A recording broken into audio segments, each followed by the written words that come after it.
Arc 8, Chapter 17, A Magical Approach. As much as it was necessary, the certainty that this was an unprecedented situation only grew deeper. Among the events that had taken place in Lagunica recorded in the history books, was a case resembling this unusual situation, but in that sequence of events, the case was not treated as anything major. The Demi-Human War.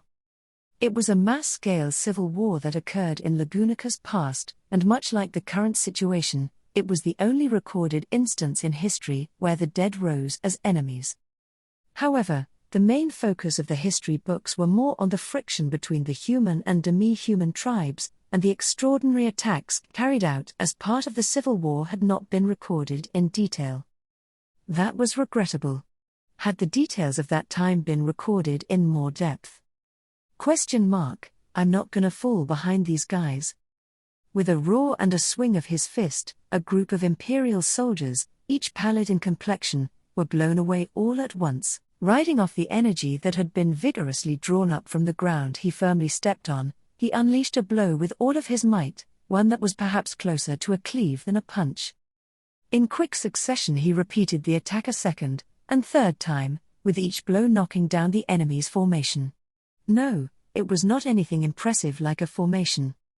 At first glance, the silhouettes of the enemy approached side by side, but they had no such thing as tactical leadership, coordination, or strategy. If that were the case, they were simply a cluster of individuals. If they were merely a cluster of individuals, Garfield would not be caught lagging behind. However, they are. Zua. With a sharp lunge, a double slash grazed Garfield's neck. Feeling his hair standing on end, he glared at his opponent. Having suddenly appeared kicking away the fragments of a shattered undead, was another undead clad in an air different from the others. Garfield, TCH. With a click of his tongue, he raised his shoulder and checked his neck, where the tip of the sword had slightly grazed him. The extent of the slash was about a finger's length difference between the first and second blows. It was the technique of a master who deliberately demonstrated a dodgeable blow, then tried to cut off the opponent's head with a second. They were nothing more than a cluster of individuals without any formation, but occasionally among them, there were those who had this level of skill. As a result, it had become a bit more troublesome than expected, and he assumed that there was one skilled undead out of every 20. Because of this, he could not carelessly support his allies by saying that they would be fine as long as they worked together. Based on one assessment of the situation, it was quite possible that a formation of 100 men could be destroyed by a single skilled undead. Skilled undead, they are. Zua. Garfield wrinkled his nose, whereupon the undead again unleashed the same double slash. Contrary to what had just been shown, the range of the technique had changed to be more daring. Earlier, the difference was a fingertip's worth, and now it was a fist's worth. A deep cut the size of a fist would be fatal, no matter how shallow the cut was. However, the undead who had unleashed the technique widened his eyes, a face in stark contrast to that of one confident in victory. The reason was simple: their right arm, which had been holding the sword, had been shattered at the wrist. Garfield, no matter how many obvious tricks you play, your grip on the sword is always in the same position when you slash. The three-headed Velgrain has but one body, ha. He switched over to shatter the left hand, and then drove his fist into his opponent's astonished face. As soon as the impact of the blow passed through to the back of its head, the undead's head was blown away as if it were a fruit bursting open. As its head crumbled, fissures went through its torso and legs, and its whole body shattered. Garfield, this ain't to my liking. Looking down upon the wreckage of his vanquished foe, Garfield voiced those words. What irritated Garfield was the way the undead were defeated and destroyed. Since these things were dead, it would not be appropriate to describe it as a way of dying, and more than anything else, the very way they shattered deprived Garfield of the feeling that he was fighting against something that had life. All that remained was a faint cold sensation, questioning just what in the world he was fighting against. Garfield, Garfield wiped the sweat from his chin with his arm, and when he looked around, he saw an incessant stream of undead soldiers on the night plains that had become the battlefield. In order to combat them, a tactical delay force, which included Garfield, was in the midst of fighting hard. Initially, Garfield had been assigned to a medical unit in order to make good use of his healing magic, but the policy of preventing people from getting injured suited Garfield's nature better than treating the injured. "Petra, Garf-san, your fidgeting is worrisome. If you're so restless, go help the people fighting yourself," so said Petra, who was working hard in the same medical unit as Garfield. Though it was not because she had insisted, Garfield rushed outside. In reality, as a volunteer, he thought he was producing some good results. However, he was not so conceited as to say that he was doing the best work here. The reason was... Do it. A sharp yell echoed in the black of the night, immediately after which the sound of drawn bowstrings firing rang out in succession. In accordance with the yell from Tarata, the chieftain of the people of Shudrak, a tremendously dense hail of arrows was fired. Rather than as individual arrows, they fell as a single cluster that left no means to dodge. The only way to evade them was to either catch or repel all of them. In fact, the undead, having no choice but to suffer the attack, each tried to utilize their weapons and shields. However, "Kuna, I see it. Holly, go for it." The undead, focused on the sky overhead, was struck by a heavy-duty arrow fired from a strong bow by an assertive voice. Literally, to say that they were shot through would be an understatement. That absurd impact was like being rammed by a full-speed dragon carriage. The undead that assumed a defensive stance were blown away along with the group behind them at the same time. "Garfield, my amazing self ain't supposed to lose to ya, but that's fucking insane." The undead who were weak were eradicated by the rain of arrows which dominated the area, and the undead who were strong and survived that attack were sniped by the strong bow. The rhythm of the coordinated hunters greatly impressed Garfield. Even for Garfield, his movements would halt if he was turned into a hedgehog from getting pierced by arrows, and then in addition to that was the huge damage from the strong bow which he could not dodge. He considered it a relief to have those tactics on his side. Garfield, well, I got no idea what's happening over there.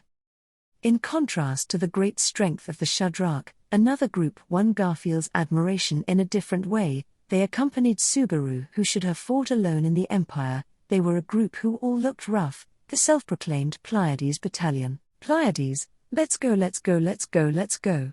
Pleiades, strongest. Invincible. Ring it on. Ring it on. Pleiades, yoo.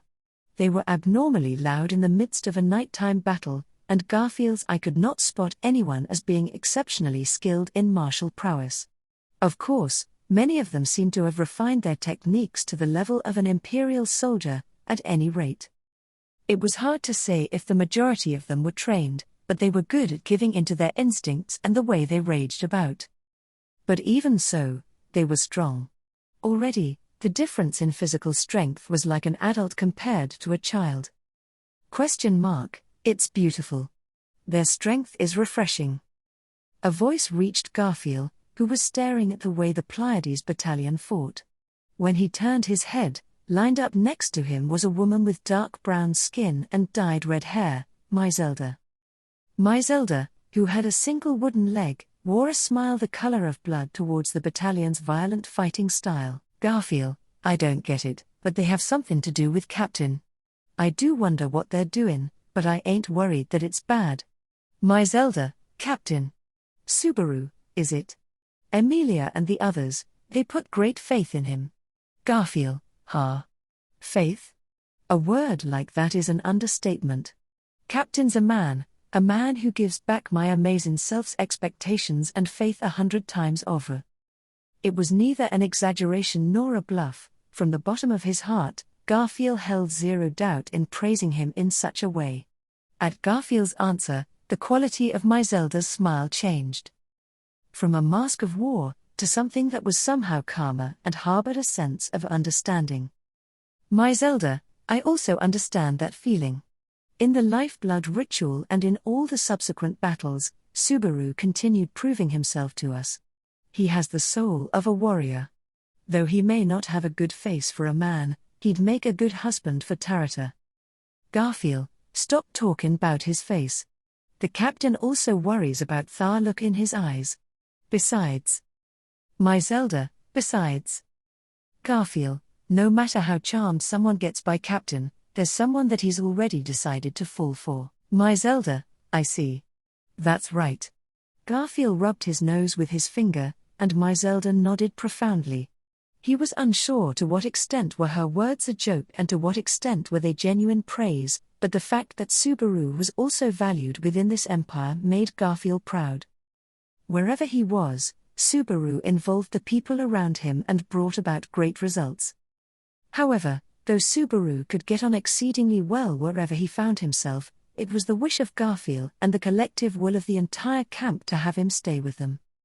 It was for this reason that everyone went through great lengths to rush to the heart of the Empire. Garfield, and yet, they had the nerve to get in the way of our amazing selves reuniting with the captain. HK. Garfield was a military officer, one who loved to compete against the strong. But, he was not a battle junkie who chose to fight anyone and everyone, no matter the time or place. To reunite with an important companion, to be in a situation in which that delightful reunion time was interrupted by constantly appearing enemies filled his heart not with happiness, but solely with hatred. Garfield, but, they sure are a weird-ass lot, ain't they?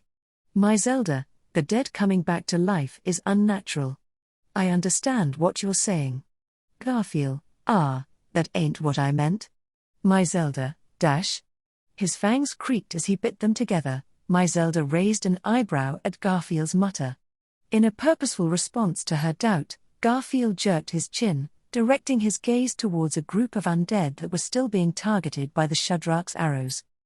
Garfield, look closely and you can tell. There ain't a surefire way to kill these guys. Some break with one arrow, while others don't, even with 5 arrows in 'em. My Zelda, there are also some tough beasts. Just like people. Isn't it the same thing? Garfield, I know the difference between strong and weak. This ain't like that. He could not explain it well, but from Garfield's view, even among the undead appearing roughly equal in strength, he sensed a difference in their level of toughness. Whether an arrow hit a vital spot or not seemed to have little relevance. Some seemed to be unaffected even when an arrow pierced an eye, while others shattered from a single arrow lodged in their shoulder. It felt as if simply gauging them by the strength or weakness of their life force. Garfield, damn it. You thinking 'bout it hurts my head. It's a guilty law that fell one step short. If we crush 'em all, it ain't matter anyway. That is exactly how a guilty law that fell one step short would think, isn't it? At that moment, Garfield's shoulders jolted in response to the voice descending from above his head. When he hastily looked up, there was a silhouette leisurely approaching from the thickly clouded night sky. It steadily grew into the shape of a man that Garfield could not stand. And then? Since you are struggling, let me give you a hand. Garfield, Dudley, you bastard. Oops. I feel bad saying this after you had finally gotten used to my alias, but after the meeting we had earlier, there's no longer a need to hide my name. So, as usual, you can. Garfield, fucking Roswaal. Roswaal, while there is an unnecessary prefix, but you can call me that, I don't mean . Indeed, Roswaal, who had landed on the ground, was laughing, provoking Garfield's irritation. Since infiltrating Wallachia, he may have concealed his facial makeup and outlandish costumes, but his unique manner of speaking, which likewise should have been sealed away, had returned. Hearing that the pseudonym was also lifted, it could be inferred that the discussion in the dragon carriage had probably been settled. The negotiations that Otto, Frederica, and the others had mentioned before, to reach a consensus regarding their involvement with the Empire, without twisting Subaru and Emilia's feelings. That in itself was a joyous thing for Garfield. Garfield, if you're finished talking, I'd like to hear how it turned out. Beatrice. Have you changed sides? It's rare to see you to be with that bastard. Beatrice, It's out of necessity, in fact. If possible, Betty would rather not leave Subaru's side for even a second, I suppose. But it can't be helped but to be relied upon, in fact. With that said, Beatrice flung herself out of Roswaal's arms. Since it was for just 1 month, Beatrice being active even in Subaru's absence was still fresh in her memory, so now that she somehow managed to reunite with Subaru, Garfield thought that she would have been resolved to never leave his side again. In fact, just before everyone was about to smother the awoken Subaru in the couple dragon carriage, the girl had been mumbling along those lines with a completely determined look in her eyes. For her to leave Subaru's side and come to the battlefield with Roswaal. Beatrice, Garfield, Betty is here to ascertain the origin of that unease you felt, I suppose. Garfield, the origin of the unease?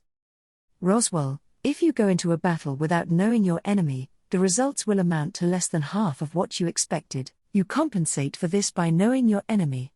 Especially this enemy, who is shrouded in far too many mysteries.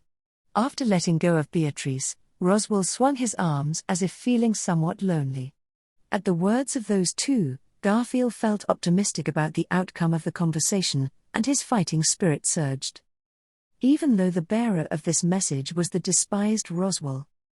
My Zelda, not Dudley, but Roswaal. That's your real name then? Roswaal, yes, Miss Zelda.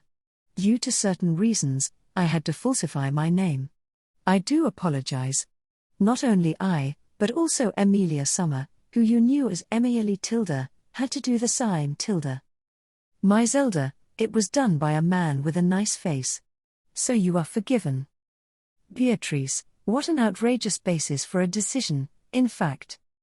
My Zelda digested the issue of the pseudonyms with her own peculiar sense of values. Beside her, Garfield gazed towards the pair of Roswaal and Beatrice, and Garfield, so, the fight's gonna continue in the Empire, and the reason you two came is. Beatrice, events outside the realm of reason are best identified by magicians who have the ability to interfere with reason, I suppose. Roswaal, this is a historic collaboration between Lagunica and Wallachia. The most valuable thing the kingdom can offer in return to them is a magical approach to determining the Sars Tilda. If the knowledge of a mage could help to identify the cause of the endless stream of undead, then surely there was no one in Emilia's camp better qualified to help than Roswaal and Beatrice. Emilia was a spiritual arts user, Ram was the type to rely on her senses, and Petra was still in the process of learning. Roswaal, how has it been actually fighting them for a prolonged period? Have you grasped anything? Garfield, I don't really get the difference between the ones that are easy to beat and the ones that are hard to beat. I think there's a reason apart from whether they're strong or weak, but... Roswaal, So the survivability and vitality of each individual is different. Garfield inwardly clicked his tongue at Roswaal, who was in thought with a long, slender finger on his chin. It was true that he did not like Roswaal's every move, but the tongue click just now was not due to irritation with him, but rather for the fact that he was counting on his thoughts and knowledge. Because he honestly thought that Roswaal was reliable in this situation. Beatrice, Roswaal, looking at it in a daze won't lead to the answer, in fact. Roswaal, agreed. Well then, if it comes to this. Beatrice, how much mana do you have left? Beatrice, after having met with Subaru, perfectly full, I suppose. Roswaal, very well. Thien tilde . Suddenly smiling, Roswaal's heterochromatic eyes narrowed, and soon after, 4 different colored lights, mana, floated in the air around him.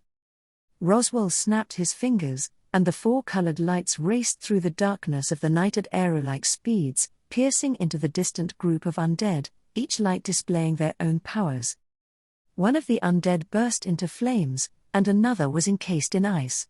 One had its limbs severed by a blade of wind, and one was pierced through the groin by a block of rock that rose up from the ground. All of them were fatal wounds, a destructive force that shattered them into infinitesimal pieces with a cracking sound a second later.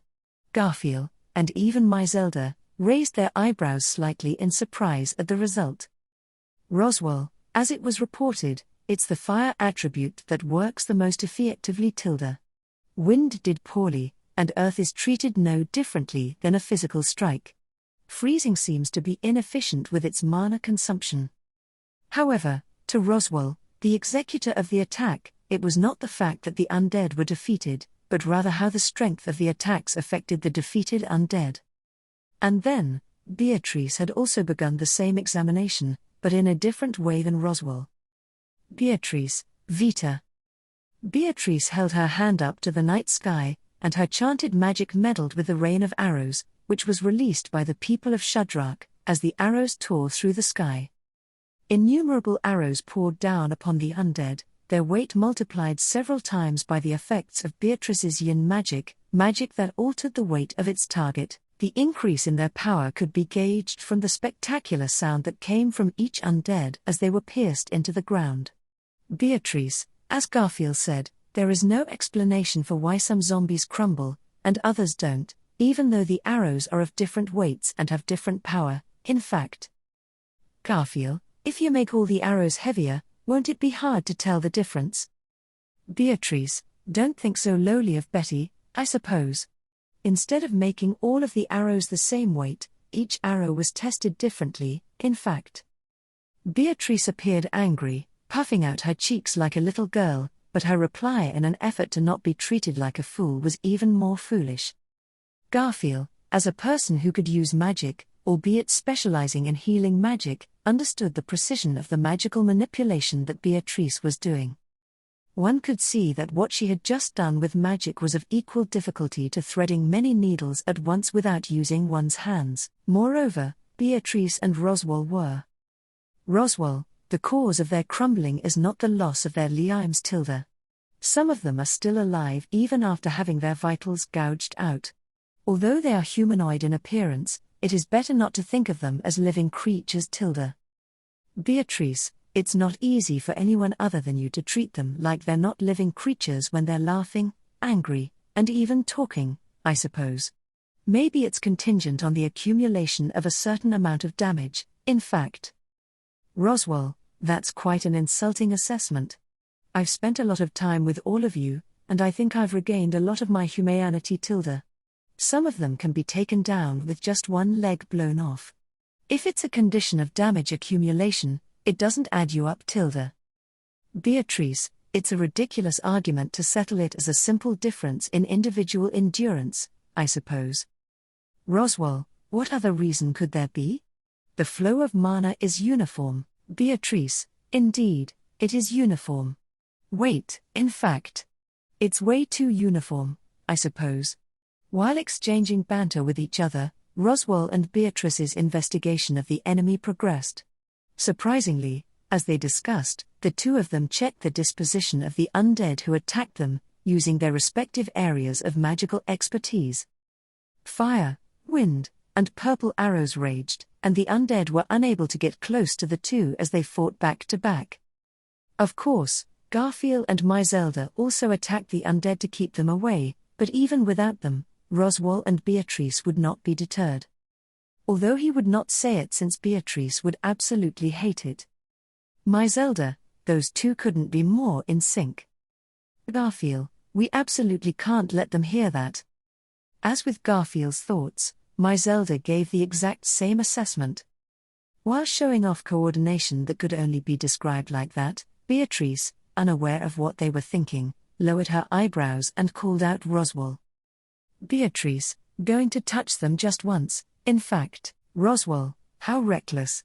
After saying this, Beatrice lightly kicked the ground with her foot and jumped forward. With a flutter of the hem of her dress, Beatrice's small body soared like a feather. This was also an unnatural jump, her own weight eliminated by using yin magic.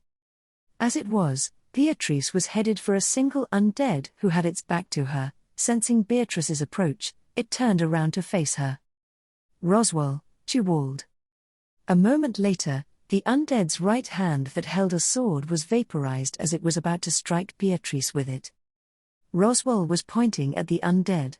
A white light that had emitted from his fingertip had burned the opponent's arm. The undead was stiffened in astonishment, and Beatrice placed her hand on its forehead.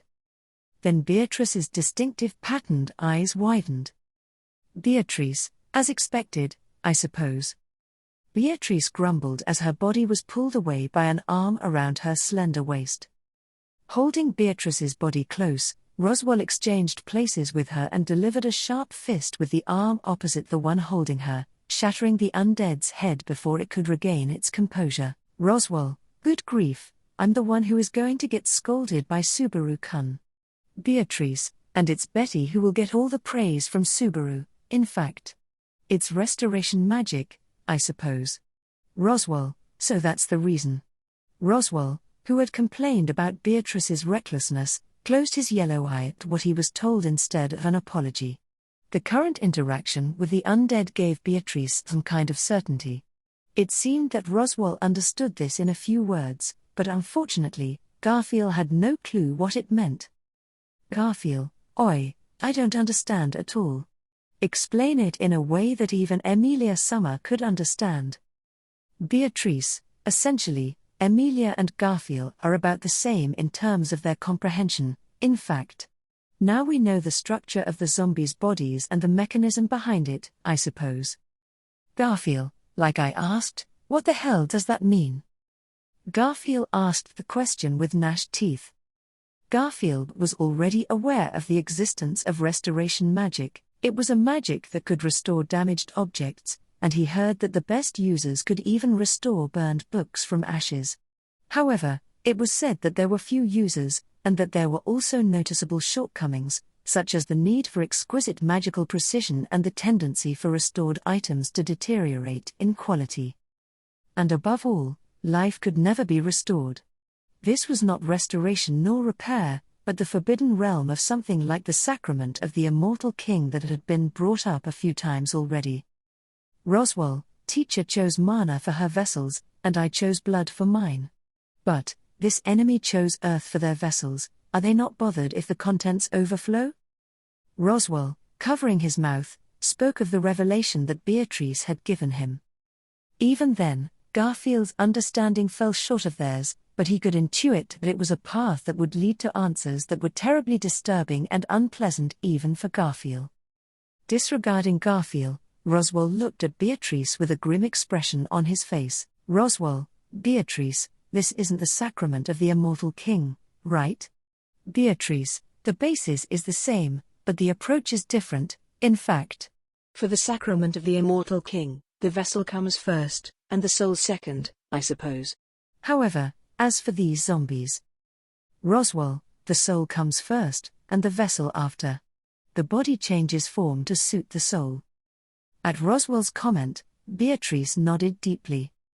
As usual, Garfield could not understand the crucial part of the exchange between the two.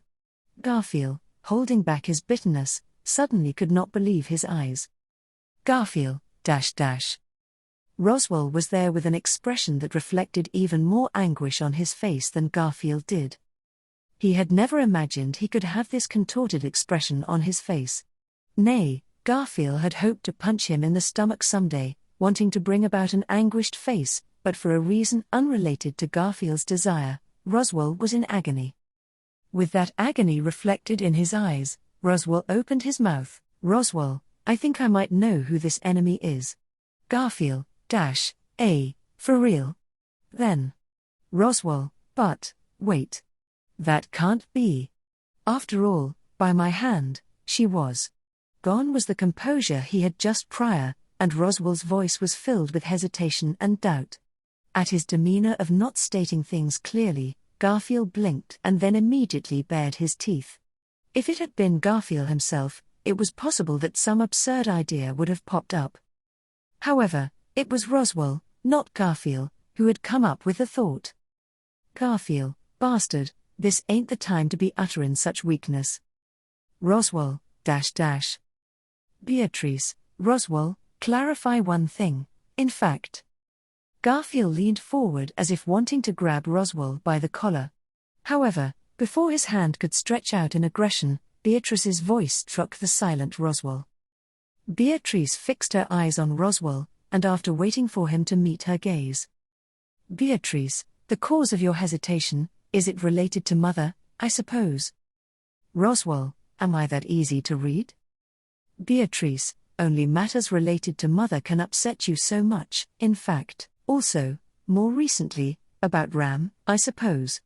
Roswaal, I'm confident I'd be overcome by emotions if something happened to you as well.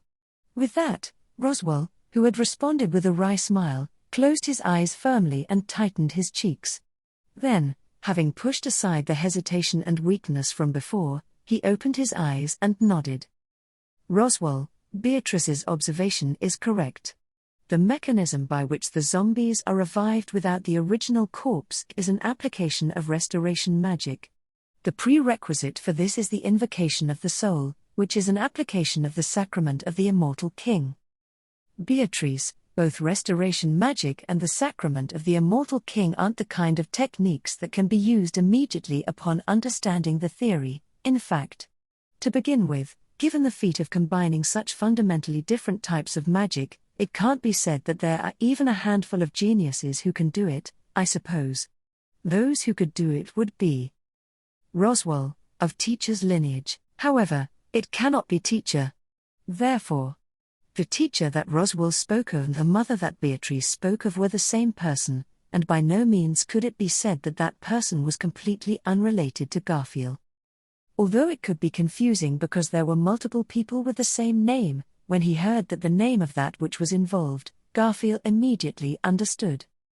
A single word from Beatrice had cut through Roswaal's agony, and his attitude of trying to admit what he did not want to admit might have also played a role in Garfield's understanding. However, "My Zelda, what a boorish gaze." Suddenly, my Zelda murmured in a low voice. Because it was about the intricacies of magic, my Zelda, who probably could not keep up with the conversation between Roswaal and Beatrice any more than Garfield, had given up on understanding the cause of Roswaal's agony and was focusing solely on attacking the undead. The woman had stopped in her tracks, and she was looking upwards with her fierce eyes narrowed in aggression. Garfield also looked towards the target of the hunter's piercing gaze and choked up. Not only Garfield, but Beatrice and Roswaal as well. However, the reason behind the reactions from those three was slightly different. For Garfield, it was because he saw a familiar figure that should not have been there. For Beatrice and Roswaal, it appeared that a more negative feeling was the reason. In the night sky, with long, fluttering pink hair, was a girl clad in black. Her face was the same as the being Garfield had admired ever since he could remember. However, with cold eyes that had never been directed at Garfield, she was looking down at him. Girl, this was not desired, but implementation was successful. Seemingly, this world has recognized my existence as its own life. The familiar face murmured in a familiar voice, gently tracing the crack that ran through her face with her hand and glaring at Garfield and the others through her golden irises. In response, Roswaal swallowed his saliva with an audible gulp and opened his mouth. Roswaal, so, you were alive. Sphinx. Sphinx, no, I am dead. Observation, required. With an indifferent voice as if teasing, the girl with an appearance that looked exactly like Yazoo, Garfield's grandmother, the witch, Sphinx, with the face of an undead, declared so. Arc 8, Chapter 18, Reunions are but a moment. Her long pink hair fluttering, a young girl clad in black floated in the air. The young girl of slightly elongated ears narrowed her slim eyes, that outward appearance serving as proof of her elven descent, a race that was loathed in this world. However, those external features were, strictly speaking, a misperception. The reason being that, upon pursuing the history of the young girl, the most peculiar fact about her would not be the elven part, but rather the way in which she was born. Using the elf, Yazoo Maya, as a model, a certain technique established in the sanctuary was used to produce replicants, constructed using mechanisms similar to the artificial spirits. Each one was a brand new life. Among the many such replicants produced, there was one evaluated as being the greatest failure.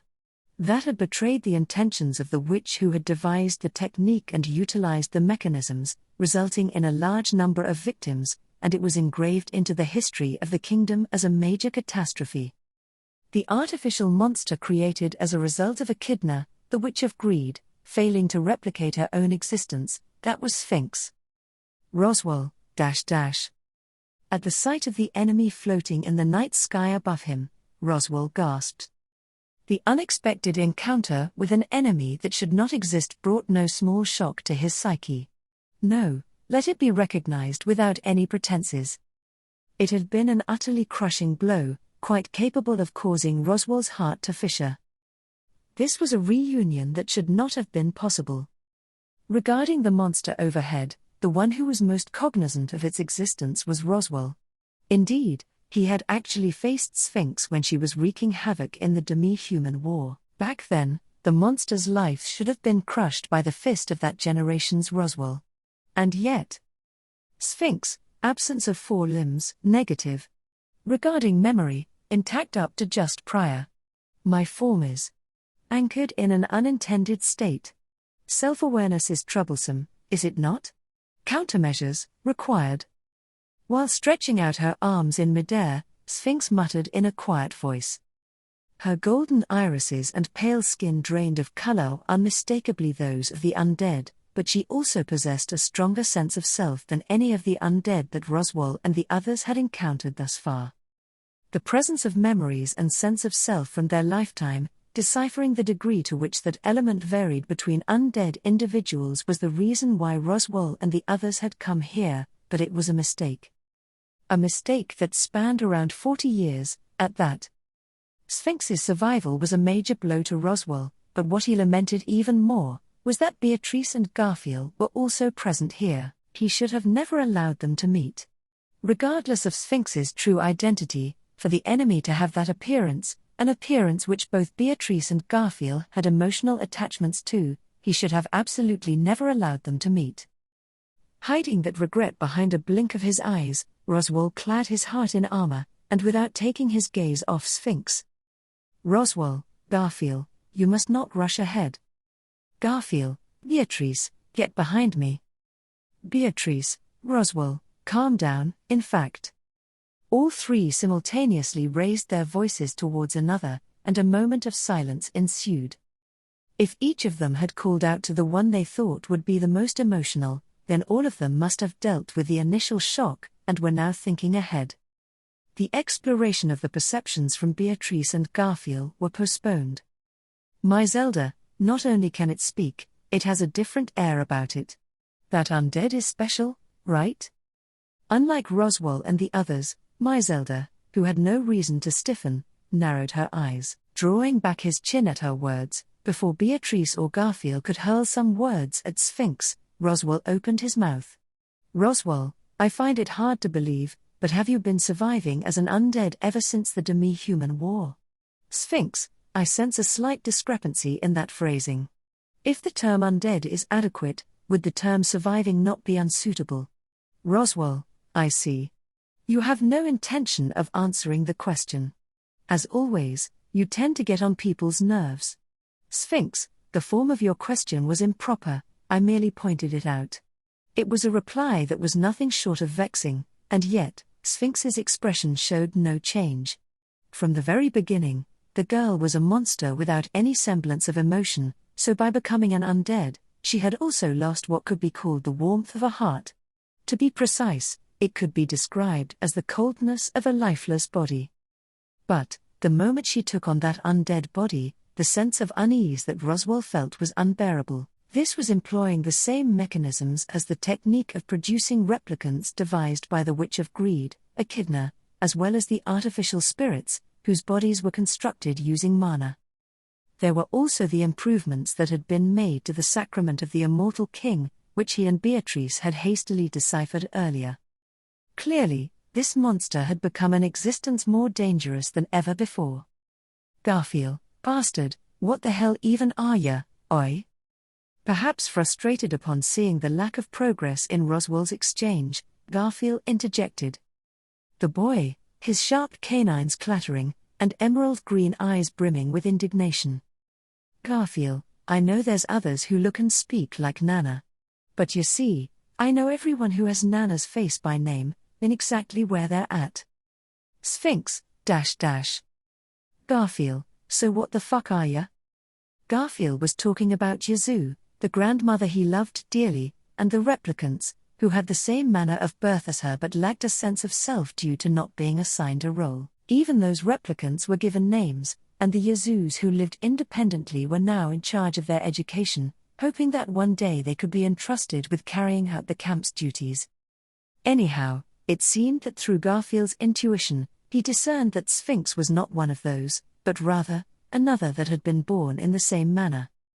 To Garfield, she was no different from a blasphemous existence that tarnished his family. In response to the question from the fervent boy, Sphinx silently lowered her eyes, and Sphinx, since a short time ago, it seems the atmospheric mana has been disturbed by you too. Garfield, TCH. She had completely ignored Garfield's presence. As if the question had never even been asked, Sphinx's gaze turned to Roswaal and Beatrice. At that fact, Garfield's throat clenched, and the intensity of the anger in his eyes grew. Understanding Garfield's anger, Roswaal closed one eye. With only his yellow eye, he glared at Sphinx, torn between cursing at her and provoking her. Beatrice, there is a vague idea as to who you might be, I suppose. Roswaal, Beatrice. Beatrice, be quiet. In fact, Roswaal. That thing came out while Betty was secluding herself in the forbidden library, so your silence about the matter will be overlooked for now, I suppose. But having been beaten to the punch by Beatrice as he was still choosing his words, Roswaal sighed. She seemed to have discovered the reason why Roswaal had not disclosed the existence of Sphinx. Given that, Roswaal's ineptitude would surely catch up with him later. However, right now, Beatrice, this time, you will not be able to get away, in fact. Raising her hand, Beatrice fixed her gaze on Sphinx with her round eyes. Meeting the strong determination in Beatrice's eyes head-on, Sphinx nodded. The monster, directing her hand towards Beatrice. Sphinx, I, too, have recognized the threat. Elimination, required.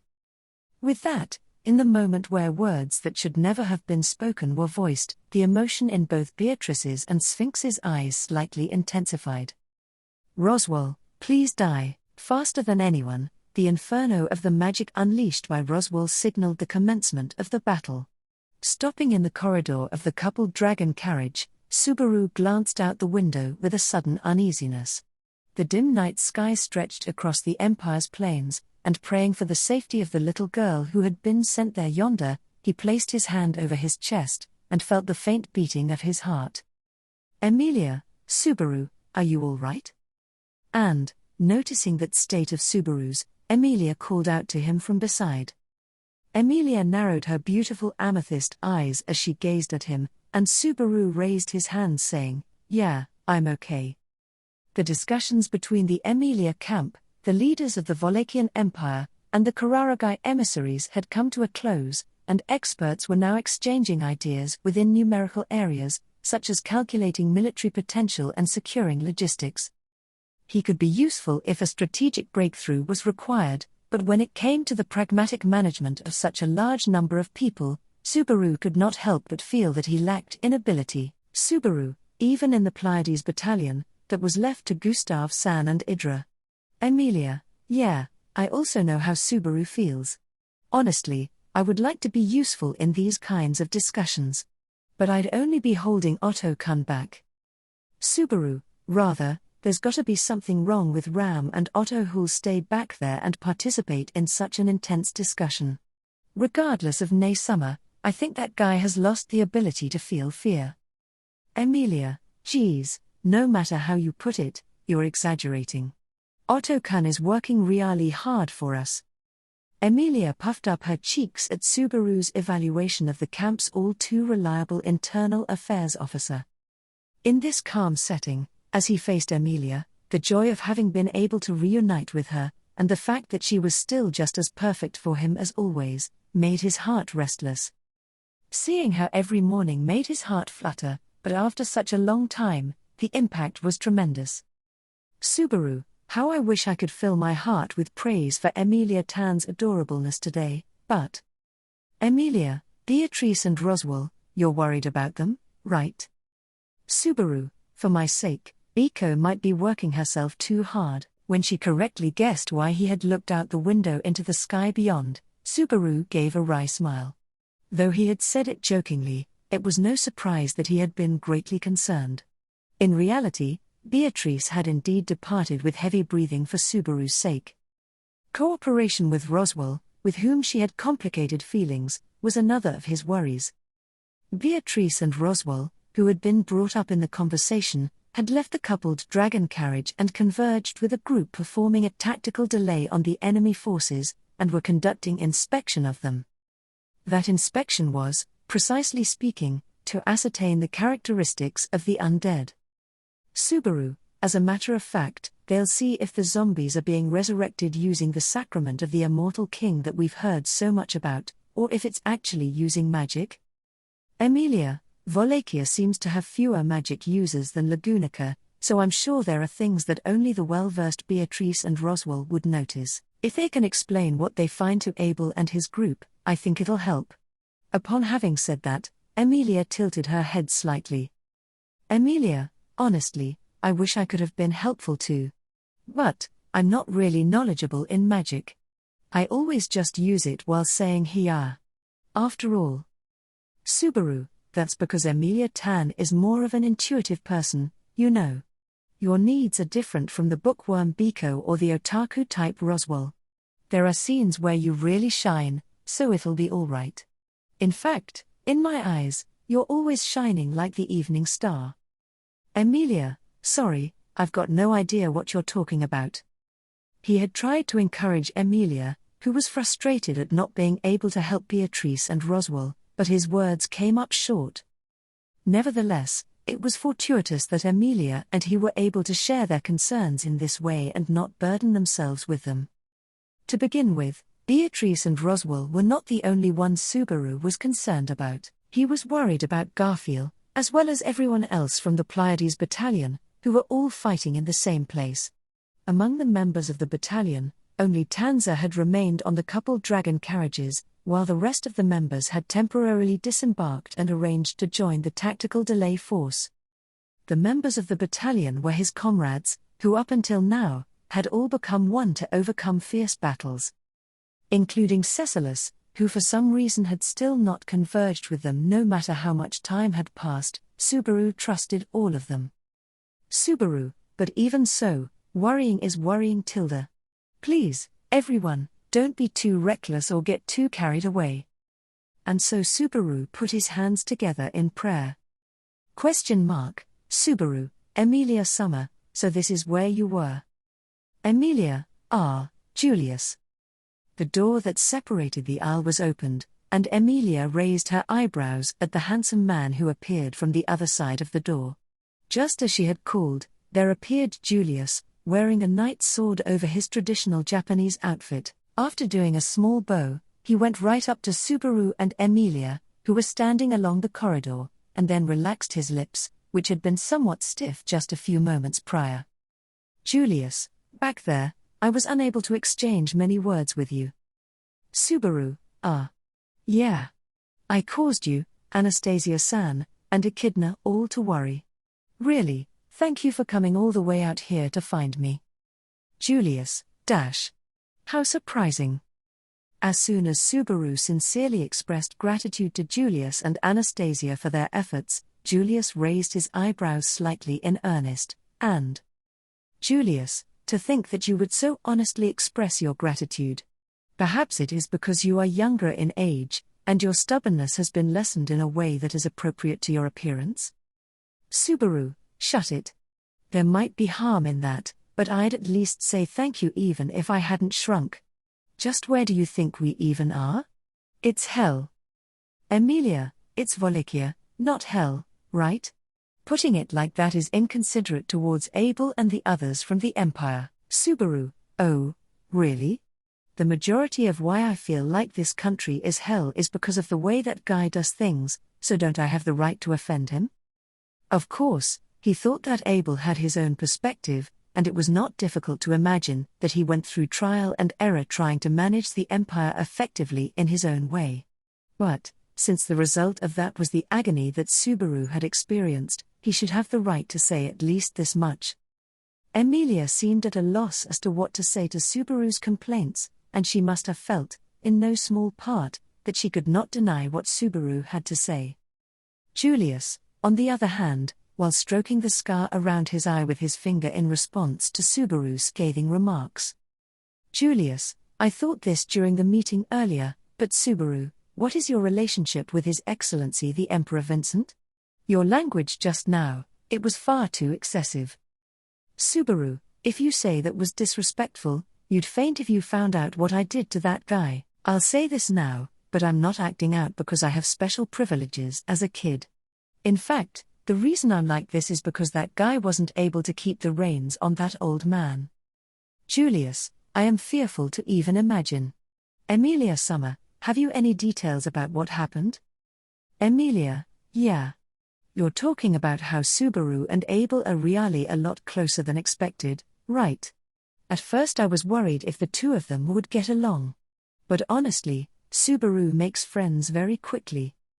Subaru, friends, With regret for Emilia, who boasted as if it were her own accomplishment, Subaru was subtly pondering where to place Abel's presence among his relationships. At the very least, despite the fact that they had beat each other up while spilling their hearts, it was not as if they were a couple of delinquents who fought each other in a riverbed and immediately warmed up to each other.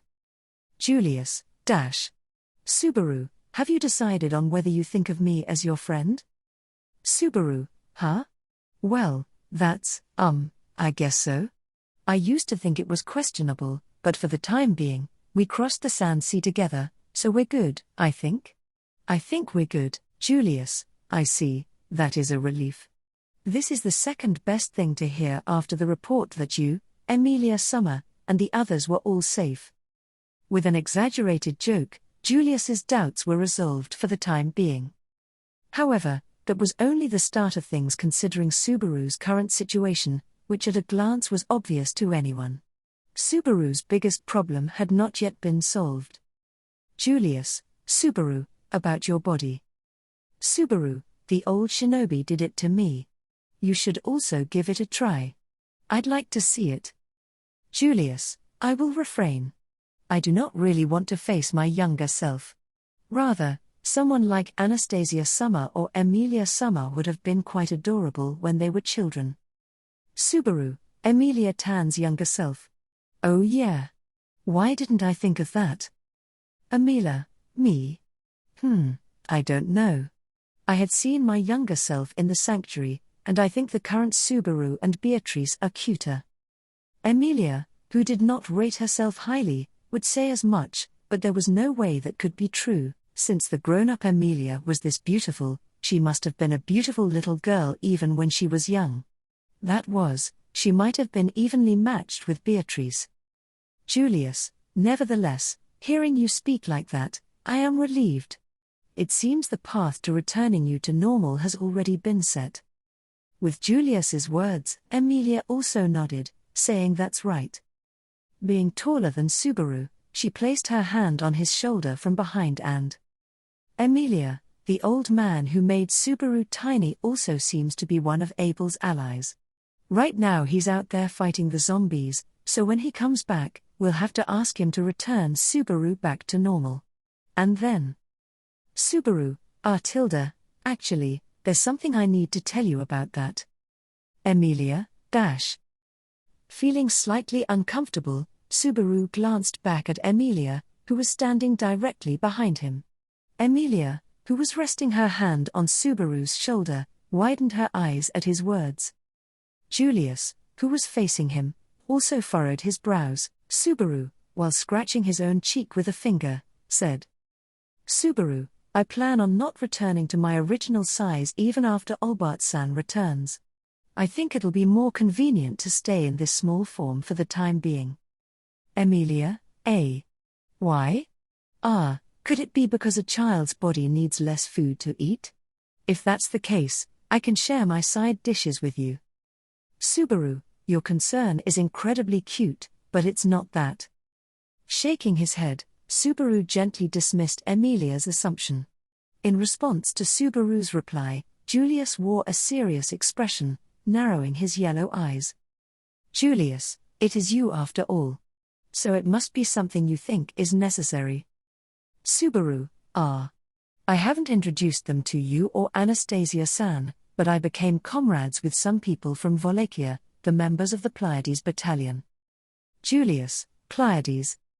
Because of the existence of the Pleiades watchtower, Julius was alert to the sound of its name. However, not wanting to interrupt, he disregarded the doubt and urged Subaru to continue. Nodding to that concern, Subaru continued. Subaru, when the members of the battalion, I don't know all the details, but when all of us, including me, unite our feelings as one, we become incredibly strong. It's not just emotional strength or anything. Julius, Emilia Summer? Emilia, that seems to be true. That girl called Tanza-chan and Subaru's other friends are all really strong and fight very hard. Subaru, and I've been lying to all those friends. The lie that I am the Emperor's son. Even with Emilia's affirmation, the words that followed had Julius staring in astonishment. Emilia, also taken aback, placed a hand over her mouth which had gasped out an "ah." Emilia, that reminds me, you did say that you introduced yourself like that. But Wallachia is not where you were born, right Subaru? Subaru, of course not. My hometown isn't like this hell. It's more harmonious, filled with love and peace. Julius, even in the fortified city, I heard talk of a black-haired crown prince. When I heard black hair, I did somewhat think of you. Subaru, just so you know, Abel's the one who came up with it, so please direct your complaints over there. Anyway, it's important that everyone in the battalion believes in it. That's why. When departing from the Gladiator Island, Subaru made his companions, who he had persuaded to go with him, believe that he was the son of the Wallachian emperor. Today, the foundation of the Pleiades battalion's unity rested heavily upon that lie. He was not going to leave things like this forever. Subaru had not wanted to continue lying to them. 4. When the unprecedented great disaster that was shaking the Wallachian Empire was resolved, Subaru would return to his normal size and, together with Emilia and Rem and the rest of the camp, they would make a triumphant return to the kingdom of Lagunica. And if Subaru and the others were to finish this battle with an overwhelming victory, the Pleiades battalion's assistance was surely needed. Subaru, that's why I can't go back yet. I have to be the Natsuki Schwartz who everyone in the battalion believes in. At least until this battle to take back the empire is over. Emilia, Subaru. Tightly clenching the small fists that he had become accustomed to seeing, Subaru clearly stated his decision. Until declaring as such to Emilia and Julius like this, Subaru had also been unsure of what to do. It was a matter of course, but his larger form was more his body than his smaller form. He had a strong desire to get back to his original body, to hold Beatrice in his arms lightly, and to talk with Emilia on the same eye level. But that yearning of Subaru's could not be compared to what was truly necessary. Julius, truly, regardless of where you are or what form you take, you remain the same. Hearing Subaru's resolve, Julius spoke as he let out a small exhale. He brushed his bangs back with his hand, and looking at Subaru with a look of equal parts wonder and understanding. Julius, you force the most difficult and unexpected decisions to be made, be that for yourself or someone else. Subaru, it isn't such an admirable resolve. I want to be a child for a while longer, that's the kind of determination you'd hear in a Showa-era song. Told such by Julius as he faced him, Subaru replied feeling somewhat embarrassed. Then, a hand was gently placed on Subaru's head, he turned his head and found his gaze meeting a pair of amethyst eyes. Emilia lowered the ends of her eyebrows and looked affectionately at Subaru. Emilia, doing that, Subaru is going to get me worried again. Subaru, I don't really have an excuse for that. No, I really want to return to my normal body and flirt with Emilia, you know? But Emilia, I know. Subaru has thought about it a lot, and chose what he thought was the best option, right? I also feel the same as Julius, that's just who Subaru is. A flustered Subaru moved his hands up and down, and Emilia smiled at him as he panicked. She placed her hand on Subaru's head and this time, poked Subaru's nose with her finger, continuing, "But you know, Emilia, no matter how small Subaru is, I know that Subaru will still be Subaru. Even if you don't revert from being tiny, I'll keep waiting for you until you grow big again. Subaru, all the same, I'd also like to avoid being unable to go back to normal, but..." What did you just? Emilia, dash. With a gentle manner and tone of voice, it made Subaru's eyes blink as he felt like he had been told something incredible. But, the person who had said that to him, perhaps not understanding the meaning of Subaru's reaction, tilted her head curiously with a face that was completely innocent. No, even just tilting her head to the side made him embarrassed. She had an incredible temptress inside of her. Emilia, dash dash. Feeling the red color involuntarily rising in his cheeks, Subaru looked to Julius for help. However, he shrugged his shoulders at Subaru's gaze and heartlessly brushed aside the latter's dependence. He cursed the unreliable Julius in his mind, thinking that maybe they were not friends after all, and looked around regretting his earlier judgment. And, just as a girl entered the corridor from one of the cabins, his gaze collided head-on with hers, as she stared directly at him. Yes, it was a girl with blue hair and light blue eyes who had called out to Subaru and the others, and as soon as Subaru saw her, his face lit up. "Subaru, Rem, great. I wanted to talk to you too." When Rem showed up, Subaru's mind was whisked away from the events that had just taken place.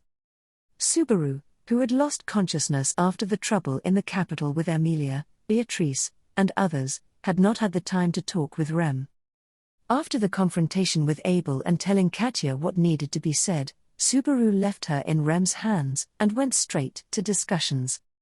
That discussion came to a close, and then they finally met again. Subaru, well, what about Katya-san?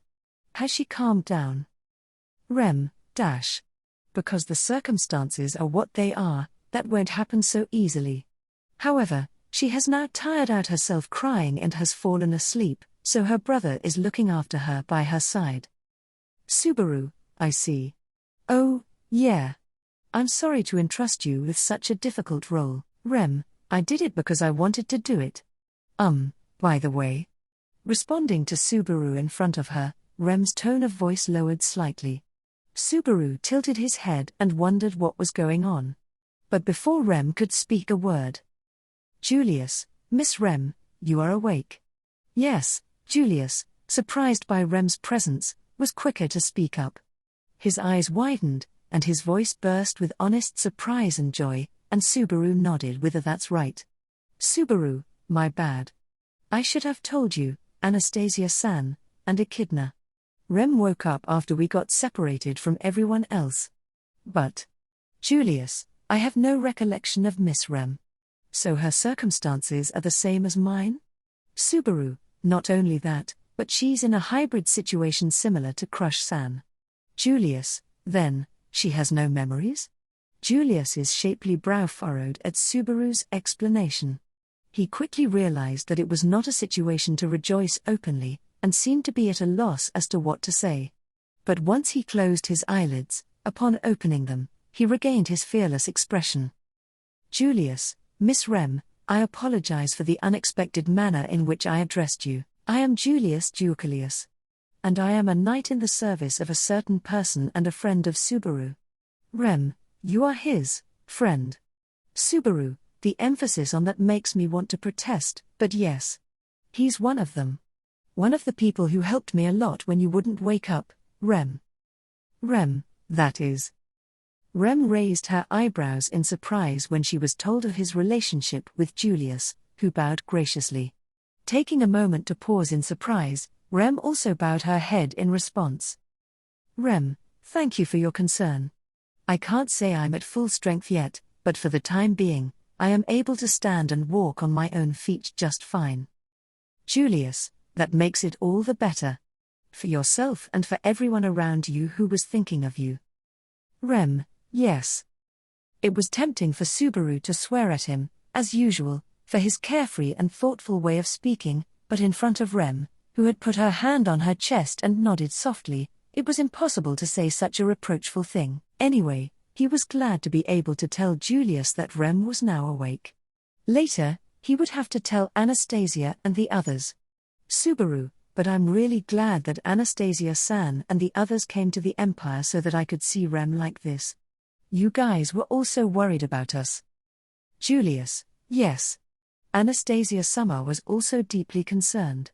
Although Miss Rem will not remember it, as someone who traveled with her, I am truly pleased. Emilia, yeah, I think so, too. It's all thanks to Subaru's hard work. So said a smiling Emilia, patting Subaru's head once more.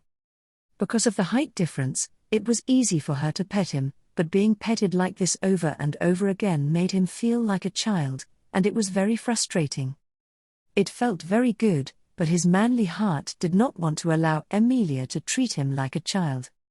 Subaru, Emilia-tan, don't dote on me so much.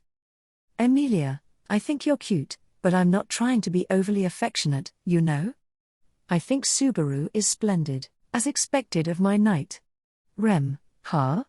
Emilia, what? And, just as Emilia was petting Subaru's head like that, there was a sharp voice unexpectedly released, and Emilia's hand stopped. Emilia's eyes widened, and she saw Rem facing her across from Subaru. It was Rem, with her pale blue eyes, who stared at Emilia's hand placed on Subaru's head. Emilia, Rem? Is everything okay? Rem, no, there's something I'm a little confused about. Emilia-san, can I check something? Emilia, check something? Yeah, go ahead and shoot. Subaru, who even says, go ahead and shoot these days. With one side placing her hand on his head, and the other having her hand placed on his head, Subaru and Emilia tilted their heads in unison at Rem's words. Rem looked at Subaru and Emilia alternately with a suspicious look. Rem, what kind of relationship do you two have? Emilia, Subaru and I? Subaru, me and Emilia-tan? Subaru and Emilia exchanged looks at each other in response to Rem's question. Indeed, as it stood, Rem had just reunited with everyone in the Emilia camp, and although he was told that an understanding of her relationship with Ram had been reached, beyond that, there were no further details yet. If that were true, maybe they should do this where everyone was present. Subaru, right. To put it simply, Emilia-tan is the top of our camp, the future monarch of a country called the Kingdom of Lagunica. Emilia, I'm still working on becoming one, so I'm a candidate. And so, Subaru is my number one ally, my knight. Rem, your number one ally. Subaru, yeah, I'm doing everything I can to make my Emilia-tan's dream come true. Emilia, yes, he's doing his best. Although I'm not his, Subaru is mine. Subaru's proud words were answered by Emilia's bashful response. Thereupon Rem, having heard their answer, put her hand on her forehead. Then, after she pondered it for a while. Rem, excuse me. This is confusing, am I the cause of this? Julius, no, I do not think you are responsible, Miss Rem. Though that is coming from a third party's perspective. Rem, thank you for that. For some reason, Julius answered Rem in such a manner, the latter seeming like she was troubled by something. It was not clear why Julius, who was from outside the camp, seemed to have such an understanding attitude when not only Subaru, but also Emilia, did not understand Rem's confusion. Emilia, maybe I just said way too much about Lagunica to the current Rem. Subaru, I've told her bits and pieces of it here and there beforehand. Perhaps, Priscilla may have told her some unnecessary things in Garrel. Julius, wait. Why is Priscilla Summer's name being mentioned here? I find it hard to believe, but is Priscilla Summer also here in the Wallachian Empire? Rem, would it be all right if we dealt with my confusion first? In seeking to resolve the questions that had been raised before, new questions had emerged, so they were on the brink of going around in circles. For the moment, there was a struggle to decide on the priority of questions, with the feeling that there were too many topics that needed to be properly discussed with Julius and Anastasia and the others. The first and foremost priority, though, should have been to clear up Rem's confusion, but Subaru, As he and Emilia were trying to find a solution to Rem's confusion, Subaru's attention was suddenly drawn to something that passed slightly out of the corner of his eye. It was something outside the window, descending from the night sky to the field in a flash. Emilia, Subaru? As Subaru's eyes widened involuntarily, Emilia's questioning voice called out to him. Putting off responding to her, Subaru rushed to the window and peeked outside. Normally, Subaru would never ignore Emilia's call. However, right now, rather than responding to it, he gave priority to confirming the glimpse of what he just saw. His eyes strained at the landscape as it passed by, and he refocused his vision on the thing that had descended from the night sky. That was Subaru. What are they doing here? A person who should not be here. Pulling it out from the fringes of his memory, Subaru blinked his eyes repeatedly, and would vocalize that name. The person present there who was supposed to be living a peaceful life in the kingdom of Lagunica. Subaru, Yuzu-san? ? There was probably no way she could have heard Subaru's whisper. Despite the distance and volume of his voice, which should have been impossible to hear, Subaru's eyes met those of the small figure heading towards him, and he instinctively sensed that they had both perceived each other. With her eyes still locked with Subaru's, the small figure moved its lips and said something. Subaru leaned forward to try and hear what it was. Subaru, ah. Immediately following, a white light rained down upon the coupled dragon carriages, engulfing Natsuki Subaru and most of the occupants on board, utterly blowing them away. Arc 8, Chapter 19, Valga Cromwell's Stratagem. The battle began forcibly with a salvo from the impatient Roswaal. Roswaal, please die. And then, in contrast to those cold words, a scorching inferno erupted as if burning the sky to nothing. The flames furiously blazed, spreading across the night sky all at once. The inflamed sky caught the eyes of everyone, including the warriors who were still fighting against the undead with their lives on the line. Even though the goal was just to reduce a single enemy to ashes, this was overkill. Beatrice, an act of barbarity akin to burning down a whole mansion in order to kill a small insect in a room, I suppose. Burning down a mansion to accomplish an objective was a reckless act that only Petra and Otto would dare to do. If not for that resolve of theirs, she may have never mustered up the courage to leave the Forbidden Library. Beatrice was secretly grateful for that, but she still thought it was overdoing things. With his first strike, Roswaal demonstrated that his overkill would not fall short of that of those two. However, threat level recognized, adjustment, required.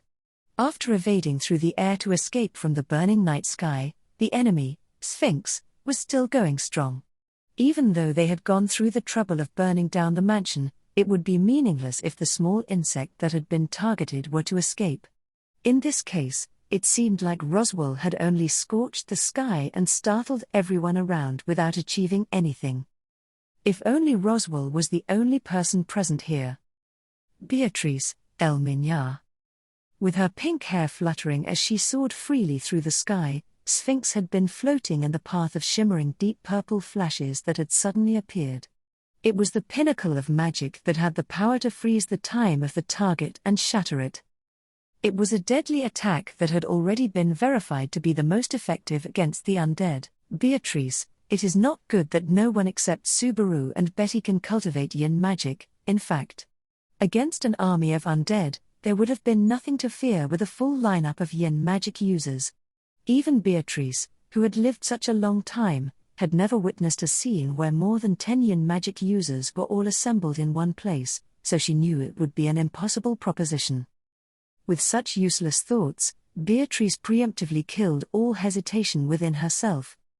In order to strike down the loathsome enemy who wore the same face as Yuzu Maya. Beatrice, Yuzu. Yuzu Maya's fleeting smile passed through Beatrice's mind. Unlike the Yuzus, who Garfield and Frederica dearly loved as their grandmothers. Yazumaya, their progenitor, was Beatrice's first lifelong friend. At the time, she was unable to recognize that. She had been far too late in recognizing that. But it was different now. Now, Beatrice could fully accept the magnitude of her presence. That was precisely why an enemy that took this form, as far as Beatrice was concerned. Beatrice, Betty has gotten angry, I suppose. As Beatrice howled, she saw Sphinx charging head-on into the unleashed purple arrows. The eyes of the enemy narrowed briefly as she raised both of her hands in front of her face, and white light shot out from all 10 of her fingers, clearing away all the menuas that stood in her way. With nary a sound of shattering, the deep purple crystals had been blown apart into pieces, but that would not be enough to destroy Beatrice's frustration. Sphinx, HK. Although Sphinx had supposedly dismissed the threat, her expression slightly contorted. The reason being, the deep purple crystals she had cleared away had turned into flying shrapnel in their shattered state, spreading out and chasing down the fast-flying Sphinx. Beatrice, magic is an idea. As soon as you think you've stopped it, it all goes wrong, in fact. However, the crystalline arrow shape that represented Minya was not what was important. It was about the effect of freezing and shattering the time of the person it struck. Indeed, even if it did not have the shape of an arrow, as long as it pierced the opponent, the form and size did not matter. Hence, the flying shrapnel of Beatrice, with her competitive spirit alight, would not allow Sphinx to escape. And then, Sphinx, threat level recognized, once again, adjustment, requi, ? You're 100 years too late to rethink this. Evading the flying Minya that would turn her to stone as she strenuously tried to escape, directly next to Sphinx was the malicious countenance of Garfield, who had leapt off the ground with a kick. His eyes sharp, his fangs bared, Garfield roared like a ferocious beast, and swung his refined arms with a mighty swing in an attempt to hit Sphinx with all his might. For a moment, Garfield's and Sphinx's gazes met. Garfield's hesitation to strike his fist into an opponent with the same face as that of his grandmother made his heart. Garfield, compared to Nana, the smell of your heart is completely fucking different. Such outfield concerns were unnecessary for the dependable military officer of the Emilia camp. A fist was unleashed, striking Sphinx's cheek. The girl's body was shot from the air straight into the ground, and the fist continued to press her against the ground with tremendous force. There was a thunderous crash and a cloud of dust that rose as if a large rock had fallen. Beatrice could see Sphinx's body flutter like a leaf on the other side of Garfield's arm. Garfield's blow was one of pure fury, void of any semblance of mercy or hesitation. If she suffered a direct hit, even one shot would likely reduce Beatrice to mana. Sphinx was blown away as she rolled behind the plume. Roswaal, it's a 3-person encirclement. That was some nice teamwork, wasn't it? Beatrice, says the guy who lost his temper first, I suppose. Garfield, teamwork with ya is fucking disgusting. As Roswaal shrugged his shoulders, as if to say that he was completely unperturbed, Beatrice and Garfield each responded with abusive language. Receiving such cold treatment, Roswaal shrugged his shoulders once more, and then. Sphinx, once again, threat level recognized. Adjustment required. Sphinx muttered as she slowly moved her body on the ground as the plume began to settle. Fell to the ground and coated in dirt, Sphinx did not show any expression of pain, but it was clear that she had accumulated damage from the sound of her voice. Sphinx, .. Still, her golden irises shone as she trained her gaze on the 3 of them. They were not filled with feelings of hostility or anger, but rather a monstrous gaze of intelligence that saw them as nothing but targets of her curiosity. Garfield, TCH, don't like this. Like Beatrice, Garfield felt a chill go down his spine at the gaze of his enemy and clicked his tongue. Roswaal narrowed his eyes in silence as well, and began to knead mana within himself in obvious discomfort. Once again, Roswaal gave a sidelong glance wondering if he should rush ahead, and Beatrice glared at Sphinx as she stood up, then immediately moved forward, acting as the representative for the unreliable pair. She would try and find out her true intentions. Beatrice, Sphinx, Betty dares to call you out, in fact. Just what are you thinking? It happened when Beatrice tried to finish her question. Sphinx, now standing up, Sphinx's body trembled, and her gaze fell on her own chest. From Sphinx's small chest protruded the tip of a blade. It was a deadly blade that had stabbed her in the back and jutted out of her chest. And the one who was holding the blade was. I have a bad feeling about this girl. There are no reasons to keep her alive. Zelda, who had stated so in a brutal manner, pulled out the dagger that had stabbed her, and then stabbed her again. After 3 concentrated stabs had bored through the back and chest, she grabbed Sphinx by the hair and forced her head upward, then mercilessly slit her neck with a dagger held in a backhand grip. It was the body of an undead. No blood was spilled, but there was no doubt that all of it was lethal. Sphinx's body also fell forward onto her knees, then collapsed face down. Beatrice, YYU. HK. Beside the collapsed Sphinx, Zelda made sure that no blood had gotten on her knife. Upon witnessing this, Beatrice was frozen still as she stared with widened eyes, at a complete loss for words. Roswaal and Garfield were also left speechless at Zelda's actions. Zelda tilted her head, beautiful and with eyes that conveyed a strong impression as it was, at the state of the 3 of them. Zelda, I know that she had a history with you guys. But, speak at her grave. That's the battlefield custom. Garfield, well, I guess that's true. It was a blunt outlook, but Garfield resigned himself to the fact that it was irrefutable. Beatrice had been frequently surprised by the sense of values in Wallachia, but she had altered her perception of their severity, believing her perception to have still been naive. Roswaal, Sphinx. Roswaal, ignoring Beatrice's and Garfield's turmoil, stepped forward. He looked down at the collapsed Sphinx and called out her name in a sidelong glance that showed little emotion. Zelda's blow, a fatal one, was evident not only in the location of the wounds, but also in the way Sphinx's body crumbled. Most of her lower body had already been reduced to dust, and the girl's face, on which cracks had been present from the start, was beginning to crumble away, and it would only be a matter of time before her whole body was shattered to pieces. However, Sphinx's life force as an undead had yet to be exhausted. She had no power to counterattack or struggle in vain, but she had enough energy remaining to move her golden irises and look back toward Roswaal, who was looking down at her. Roswaal, Even though he knew she was a different person inside, it still pained his heart to see Yazu's appearance crumble. What Roswaal was feeling was probably different from Beatrice's sentimentality, but Zelda's thorough realism had gotten in the way, and perhaps deprived her of the means to alleviate that sentimentality. In any case, the main culprit behind the anguish of Beatrice, Garfield, and Roswaal was Sphinx. Deliberation should have been required. In the midst of her body crumbling, one could hear Sphinx mumbling, never showing any signs of pain on her face. At first, Beatrice thought those were words lamenting her own lack of ability. Sphinx, for you 3. However, the words that followed indicated otherwise. Beatrice caught her breath at the added words, and Garfield groaned, huh? Beatrice, as well, was not quite sure of their true meaning. But she could sense that it was not a throwaway line that could be ignored. From there. Roswaal, damn it.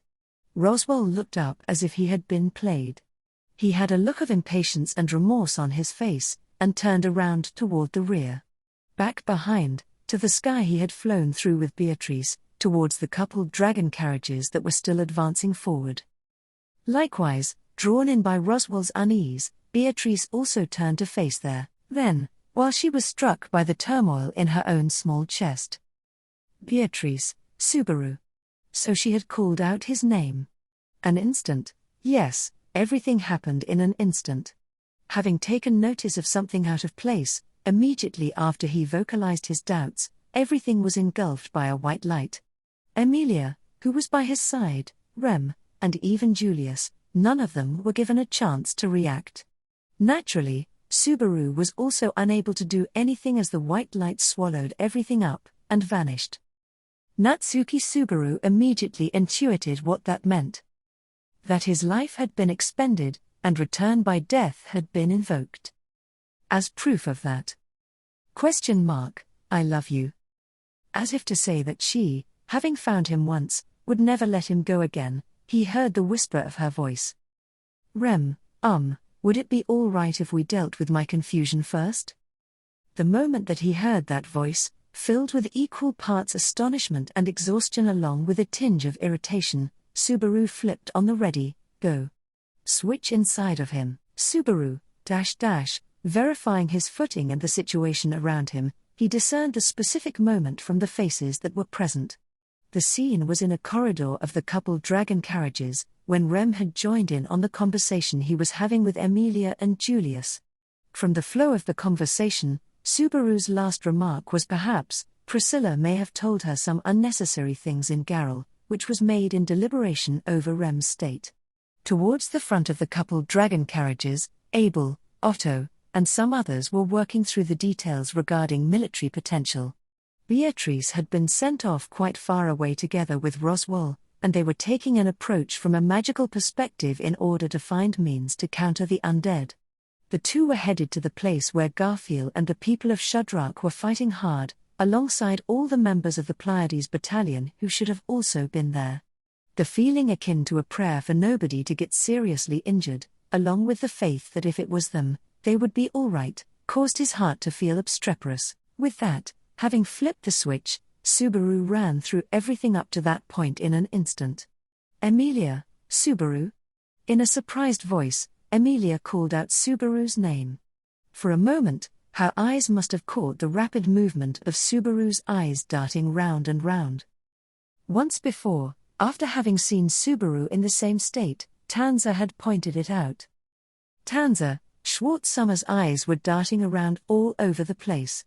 It was, eerie. That was Tanza's comment, choosing her words carefully and yet still unable to find the right ones, concerning Subaru's unusual behavior as he endeavored to grasp the situation immediately after returning by death. Having laid eyes upon the same thing, Emilia's reaction being much more reserved was understandable. Anyway. Subaru, Emilia, just wait a little. As he raised his hand to avoid being questioned, Subaru's awareness was sharpened to a knife's edge. In an environment where retrying upon death was a given, the very intuition that had been essential in ensuring the survival of everyone on the Gladiator Island enveloped Subaru, and in order to investigate the cause that brought about his death, his concentration was exerted to its utmost limit. This was no time to be fussing over overly sluggish thoughts such as "did I just die?" Without the intuition that could catch up to reality by saying "if I just died," he would never be able to arrive at a solution. It was absolutely essential for him to understand that if he could not make that switch quickly, it would cause Subaru and those around him to lose their lives twice as many times. Rem, Emilia, Rem, please. Next to Subaru, who was concentrating, Rem with her eyebrows slightly knitted looked at him with questioning eyes. But Emilia stopped her from questioning with a gesture of her hand, as if holding her back. Meanwhile, Subaru had finished correlating his death with the events just prior to returning by death. Subaru, Outside the window of the coupled dragon carriage as it ran, he once again caught sight of the foreign object blending into the landscape. Instantly, Subaru jumped toward the window of the dragon carriage and Subaru, Julius. Outside. Julius, understood. Emilia and Rem had felt the sudden change in Subaru, and naturally, so did Julius. The fact that he sprung into action with nary a moment's hesitation upon Subaru's call was proof of that. Behind Subaru as he jumped towards the window, Julius drew his knight's sword, slashing the wall of the corridor with a diagonal swipe, and extended his long leg, kicking it down. Then, carrying Subaru under his arm, he leapt outside of the effective range of the divine protection of wind evasion from the numerous earth dragons. Julius, leave the landing to me. Subaru, I'm counting on you. The moment they exited the Divine Protection's range, fierce winds and inertia battered Subaru and Julius. But Subaru passed all the preparations for survival over to Julius, who took it upon himself. Two quasi-spirits of hues yellow and green gently emerged around Julius, with one turning into a blanket of wind and the other turning the ground into a cushion to support their landing. Julius's technique, woven together by his renewed bond with his quasi-spirits, was masterful. However, Subaru's attention was not drawn to it in the slightest.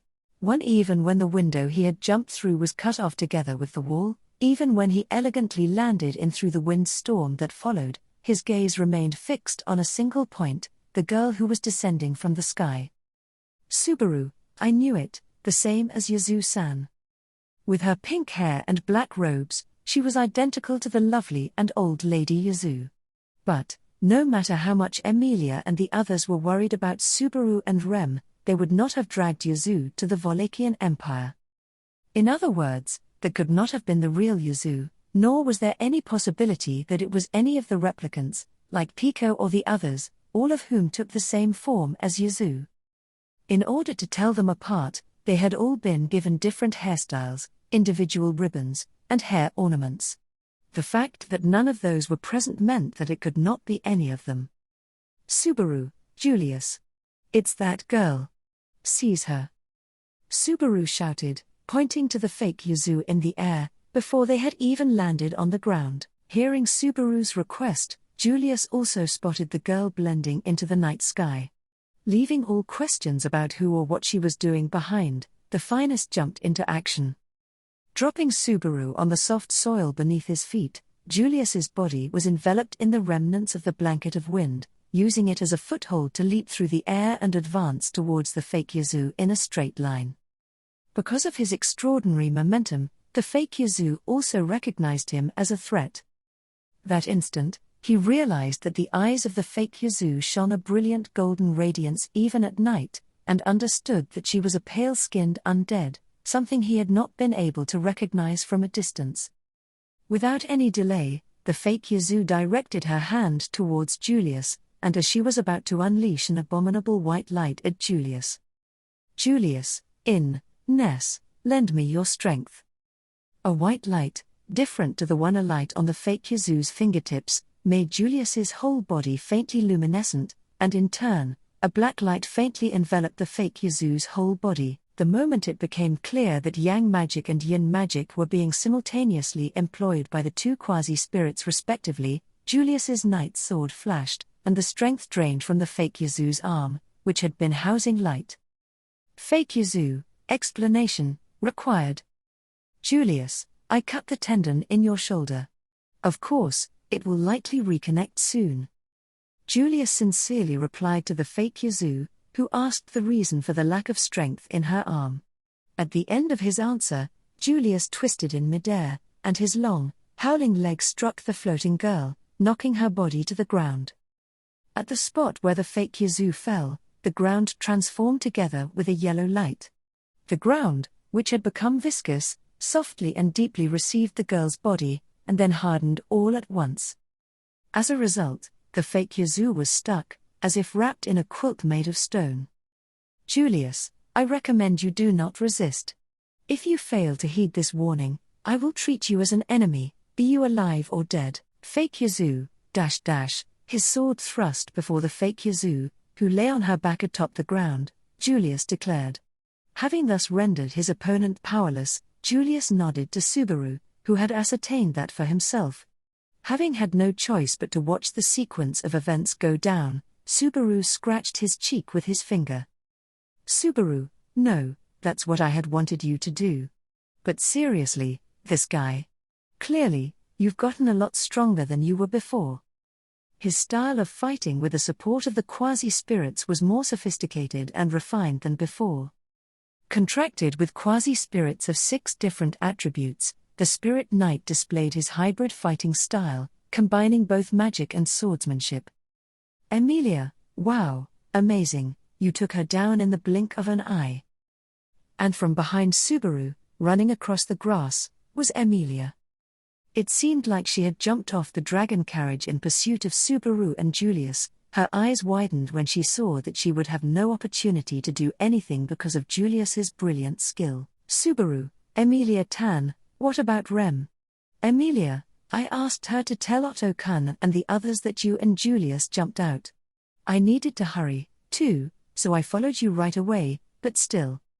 Subaru, no, it's not that you were slow, Emilia Tan.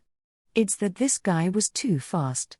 Also, it was the right choice to not bring Rem here. It seemed possible that if it was the current Rem, she might have come down with Emilia, but thanks to the latter's good judgment, she would not get wrapped up in any danger. When he thought about it, he reconsidered that the Rem who did have her memories would have definitely jumped down, so Emilia was very correct in instructing her to stay behind anyway. In any case. Emilia, this isn't Yazu-san, right? Subaru, she looks exactly like her, but there's no doubt she's a zombie. Come to think of it, could someone like Biko or Yazu-san become zombies? He did not even want to think about Beatrice or Yazu dying, but there was room to question whether zombification was possible for these women, whose bodies were composed differently to those of normal creatures. In reality, since there was an undead that took the form of Yazu, her origins should have been the same as Yazu's unless she was a miraculous lookalike. In that case, they would conduct an investigation without needing to give it a second thought, so Subaru and Emilia headed over to the fake Yazu, who had been captured by Julius. Julius, this is a zombie that is able to think and speak. Subaru, please be careful. Subaru, yeah. Actually, there's a high chance she's way more dangerous than her appearance suggests. Emilia Tan, could you also be careful and keep an eye out? Emilia, yeah, leave it to me.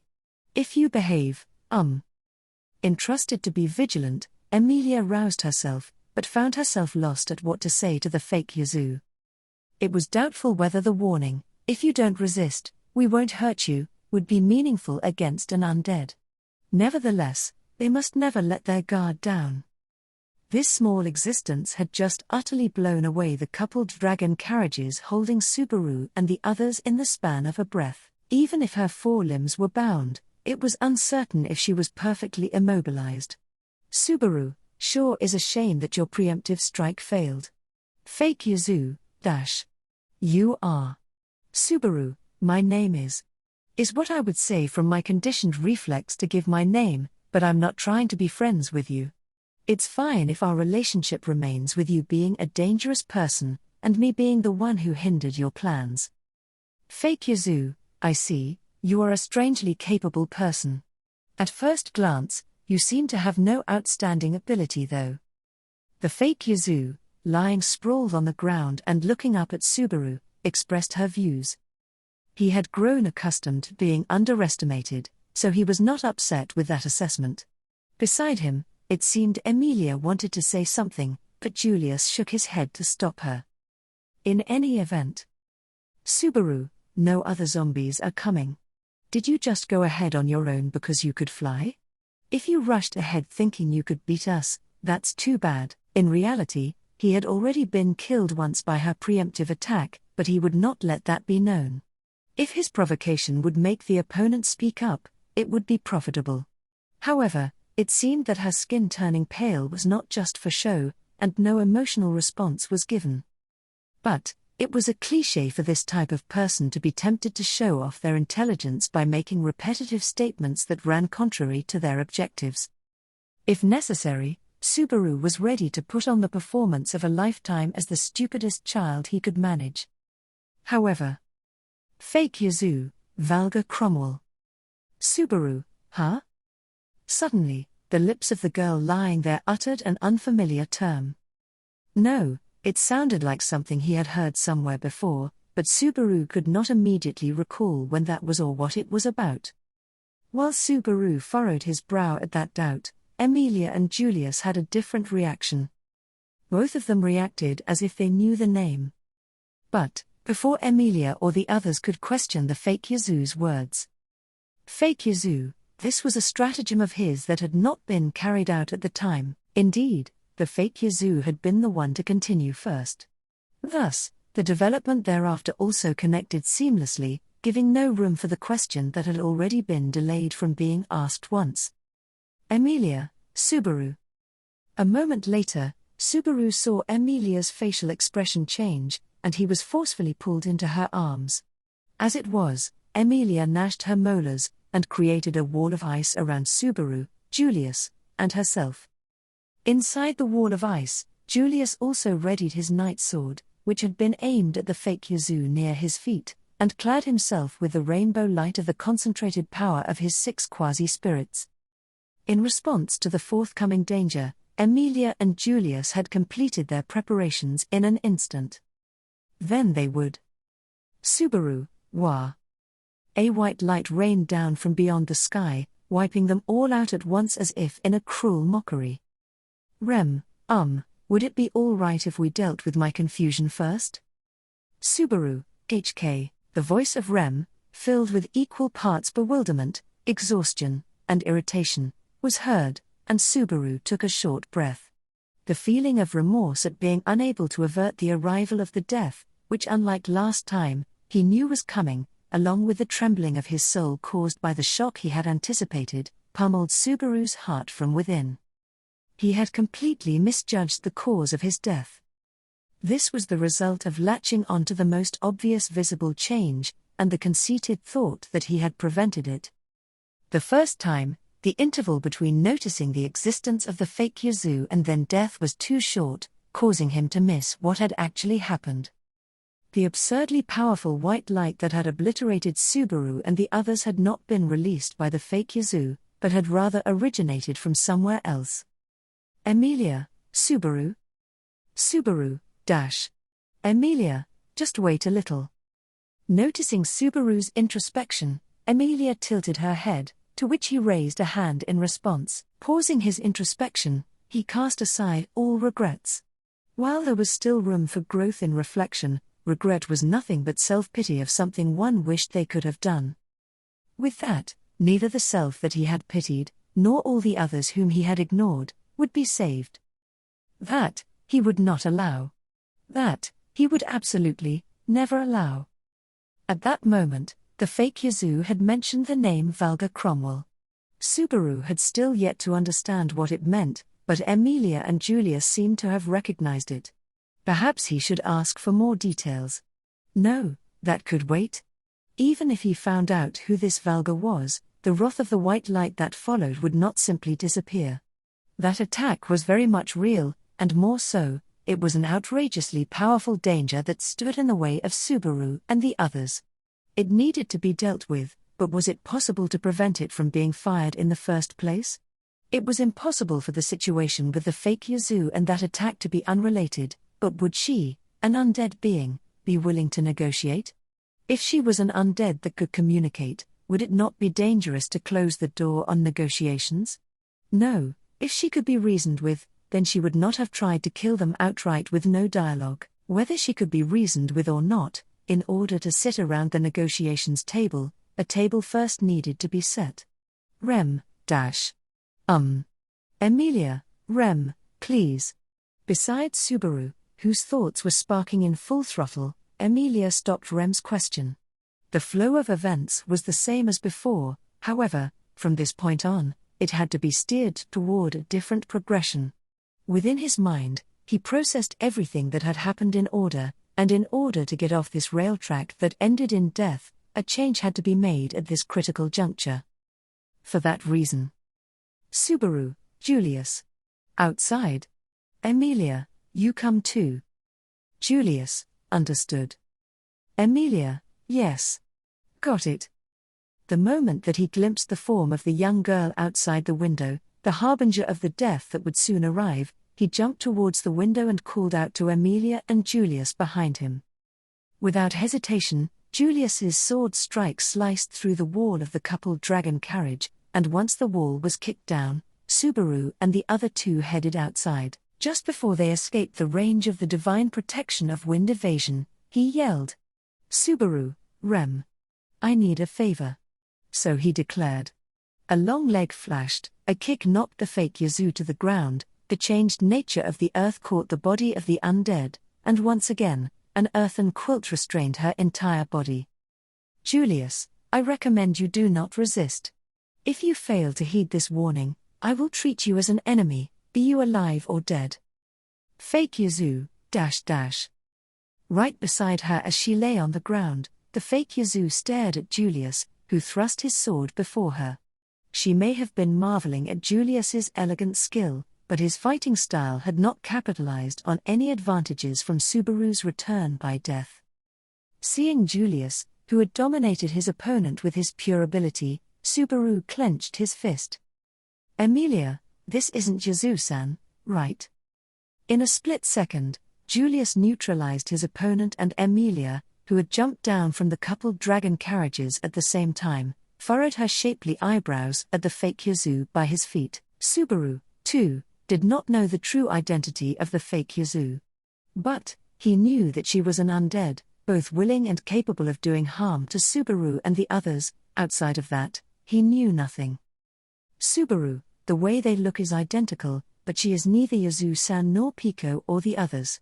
More importantly, put me down and be on guard. Get ready, Emilia. Emilia, be on guard? Even though that girl has already been taken care of by Julius? Subaru, something bigger is coming. Something that can kill us if we're not prepared. Saying that, Subaru jumped down from Emilia's arms. This time, Emilia was left to cover the landing, and Julius was asked to immediately restrain the fake Yazoo. With that, Subaru nodded to the surprised Emilia and rushed toward Julius, who was restraining the fake Yazoo. Subaru, good work. But there's more to come. There is going to be a huge shot coming from beyond the sky. If we don't stop it, we're all in big danger. Julius, from the sky? Subaru, I also have Emilia taking deep breaths. Skipping over the minor details, Subaru pointed to Emilia behind him. There, with her arms spread wide, Emilia was taking slow, long, deep breaths. Her concentration was improving in preparation for what was to come. Julius nodded his head at that, and the quasi-spirits of 6 colors gathered around him. Fake Yazoo, -- You are. Quickly, both Emilia and Julius hurried their preparations, and the fake Yazoo, who was restrained to the ground, gazed at Subaru with skepticism. With the current exchange, she understood quickly that the cause of her head being pinned down was Subaru's quick comprehension. But the fake Yazoo's surprise did not end there. Subaru, vulgar Cromwell. Fake Yazoo, -- Subaru, that's the name of your military strategist, isn't it? Closing one eye, Subaru conveyed to the fake Yazoo that he saw through her plans. In truth, neither the intentions of the fake Yazoo nor even the identity of vulgar Cromwell were known to him, but it was a bluffing technique that did not reveal that fact. The information that had come from the fake Yazoo herself was now causing the fake Yazoo to be astonished. In fact, up until now she had remained expressionless, but now her cheeks stiffened, and she was looking at Subaru with more intensity in her eyes than ever before. Fake Yazoo, I had thought prudence necessary for the magic user and spirit knight, but it seems for you, too, caution required. Subaru, your stratagem has been seen through. Be graceful and accept your defeat. Subaru tried to continue bluffing. But, since a bluff could not affect the spirit of the fake Yazoo, it meant her planning had been different altogether. The fake Yazoo's stratagem, it was not the kind that would fail if it was seen through. Fake Yazoo, vulgar's stratagem, is something that cannot be prevented even if it is perceived. At that moment, that white light from beyond the sky aimed at Subaru and his friends. No, it was not. The white light was not aimed at Subaru and his friends, it was aimed at the fake Yazoo lying on the ground, unleashed to obliterate everything atop the surface. Emilia, Subaru. Before the imminent light of death annihilated Subaru's existence, Emilia reached out her hands and deployed an ice barrier, which violently collided head-on with it. At the same time, Subaru was pulled up by his collar and his body fell to the ground at Emilia's feet. In front of Subaru's eyes, the fake Yazoo, who was closer to the light than Subaru, was engulfed by the white light, and disappeared. Perhaps this had always been the case. That white light was something unleashed aiming for the fake Yazoo. Her presence became the marker for the white light to aim at, and the aftermath of the impact swallowed Subaru and the others, as well as the couple dragon carriage. She became a living target of overwhelmingly powerful bombardment as she traveled into the midst of the enemy. No, since she had died, she was a dead target. Either way, the one who had originally proposed that was completely crazy.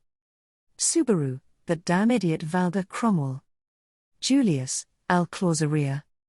Subaru's heartfelt cry was met by Julius's incantation as he thrust the tip of his sword toward the light. A rainbow aurora was born, its brilliance collided with the white light like a wall, it just barely restrained the light enough to prevent it from shattering the several ice barriers created by Emilia. A white light of destruction, and the protective ice wall clad in an aurora. Unlike the last time, when they had no choice but to face it without sufficient preparation, there was time to formulate strategies against the white light. This was the reason why Emilia and Julius were able to resist the attack compared to the last time. But, even still. Emilia, ya, HK. Julius, ku, HK. With desperation in their voices, Emilia and Julius fought against the white light. But, for this to be something that even the combined efforts of these two could not overcome, just how powerful was it? Unable to do anything in this situation, Subaru could only support Emilia's back as she stood her ground. Subaru, hang in there. You two, keep it up. Clenching down on his molars, and unable to provide physical support, Subaru shouted out psychological support. It would have been nice if that roused the two of them and gave them the strength to extinguish the white light completely, but things did not tend to go so smoothly. No matter what the situation, salvation would not be suddenly offered out of the void. No matter how much one wished or prayed, one could not play cards that they had not been dealt in the game. That was why? You did well callin' for me, so darn praiseworthy. Indeed, hearing a carefree voice that contrasted the urgency of the situation, Subaru held his breath. Somebody had walked out next to them. Then, the person gave Subaru's head a pat with their large hand and walked out in front of Emilia and Julius, as though they were merely taking a relaxed stroll. Those two were also surprised by the sudden behavior of the person, but... Here's the dead spot, too. As soon as they said it, the figure advanced in front of the three, and swung the arm they had taken out of its sleeves, tossing something into the white light. The light possessed the power to swallow everything and turn it into dust. Beyond the barrier that Emilia and Julius had used to hold it back, that too would be swallowed up and then disappear. Or, so it had seemed. Emilia, no way. Letting out a voice akin to a gasp, Emilia's amethyst eyes widened. Reflected in her beautiful eyes was not the white death that had been so close at hand, in fact, that had disappeared entirely, and instead reflected was the night sky, covered with thick clouds that had now been hollowed out in the shape of the light. Witnessing the same thing, both Subaru and Julius were left speechless. The aurora-clad ice wall that had collided with the light had also disappeared, and the fake Yazoo, who had used herself as a target, disappeared into the light, leaving nothing behind. Was thanks to that blue Oni girl who went and came callin' for me. But, the three of ye did a real darn good job hangin' in there. How about I give ye some candy?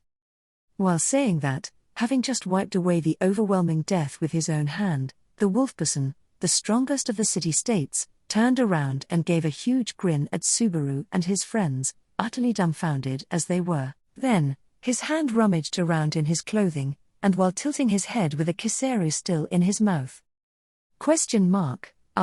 Oops, I ain't got no candy on me. With that, he waved his empty hand about in the air, causing the exhausted Subaru to fall on his buttocks. Arc 8, Chapter 20, The Two Lights. Roswaal, the identity of the enemy has become clear. The witch's failure that once wreaked havoc in the kingdom. A being by the name of Sphinx, the worst kind of monster. An emergency meeting had been convened once again in the couple dragon carriages, and Roswaal, who had rushed back from the battlefield, looked over everyone assembled and gave such an explanation. Sphinx, that was the name of the fake Yazoo that Subaru's group had faced. Also, Subaru, you said she rampaged in the kingdom. When did that happen? Roswaal, approximately 40 years ago, in the midst of the demi-human war. Subaru, HK. Hearing Roswaal's response, Subaru's eyes widened in surprise. The demi-human war was an incident that frequently came up in conversation, but it was an event that had taken place exclusively within the kingdom of Lagunica, the stage for the Civil War. To think that he would hear about it even when in the Wallachian Empire. Julius, as per the records, during the demi-human war, Sphinx was among the 3 people on the demi-human side who required the most caution. I have heard that her deep knowledge of magic significantly escalated the horrors of the demi-human war. Emilia, I think I also came across that name while studying the history of the kingdom. That and the name Subaru mentioned as well. Valga Cromwell, right? Julius, Indeed. That name also corresponds to one of the individuals who warranted caution. Having actually confronted the fake Yazoo, Sphinx, and experienced the threat she posed, Emilia and Julius also referenced the other name that had been mentioned at that time. To them, it must have seemed like Subaru had suddenly thrown out that name, but by judging from Sphinx's reaction to it, they understood that she and the named individual were not unrelated. Then again, Subaru himself had not been aware that it was the name of a person involved with the demi-human war. Subaru, in other words, our enemies are Sphinx and this Valga Cromwell guy, and the people who rampaged during the demi-human war are now on a rampage in the Empire? I don't really get why. Anastasia, the demi-human war was already over 40 years ago. I've also studied the history of the kingdom, and I know about what the demi-human side was advocating for during the Civil War. I feel this situation ain't aligning with that. Subaru, right. Anyway, I'm just glad that Biko and the others are safe, but in the past, Sphinx and Valga had wreaked havoc in the kingdom, but it was illogical that these two would now be rampaging in the Empire, so both Subaru and Anastasia tilted their heads in doubt. At this rate, it seemed likely that the last of the 3 people to be wary of from the Civil War would also turn out to be an enemy. Beatrice, that's impossible. In fact, the last person, the one named Libre Fermi, was confirmed to be in the library of the Pleiades watchtower, I suppose. There is no doubt that he is counted among the dead. In fact, snuggling up to Subaru's side, Beatrice negated his worry. Ever since hearing about the predicament in which Subaru's group had found themselves in, Beatrice, who had literally flown back with Roswaal, had firmly resolved to not leave Subaru's side. For Subaru as well, letting her go to the battlefield had been heartrending, so he was more than willing to accept Beatrice's cute resolve. Anyhow, Subaru, so we can rest easy if they had a book of the dead. But is it really okay to say that? We're dealing with zombies, so I'm starting to feel like it's natural that it was there. Julius, if that is the case, it is a frightening prospect. The possibility that we may not just be dealing with ordinary zombies, but with the likes of heroes or villains whose names have been engraved into history. Subaru, the heroes engraved into history, huh? Hey, you aren't gonna get too excited, right? Julius, regrettably, I have already confronted Reed Astria. Thus, I am disciplining myself as to not harbor excessive expectations. Julius shrugged his shoulders, and Subaru gave him a doubtful look. In fact, when the topic of Reed had come up at the tower, it became more evident that Julius was a history geek. He had also properly settled matters with Reed. He was not the kind of man who would fall behind, but Subaru doubted his remark that he could keep his composure when facing an eminent figure. Otto, now is not the time to be talking about that. For the time being, Natsuki-san's group has been able to stop one of the opponent's trump cards, but it was not perfect.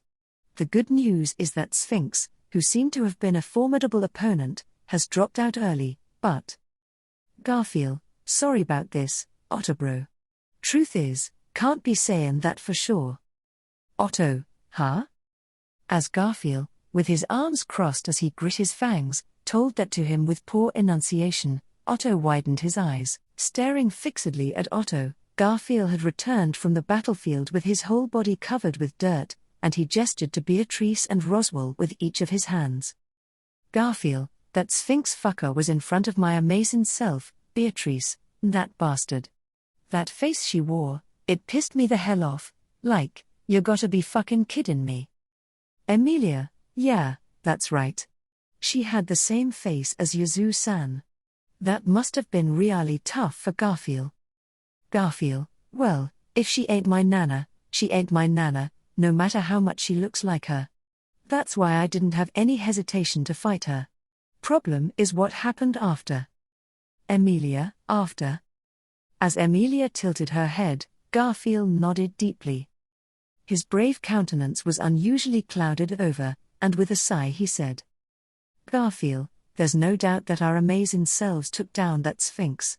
Saw her shatter to pieces with my own eyes, to the point that it was like Rajiragi's wasted trump card. That was, one Beatrice, that was Sphinx's goal, I suppose.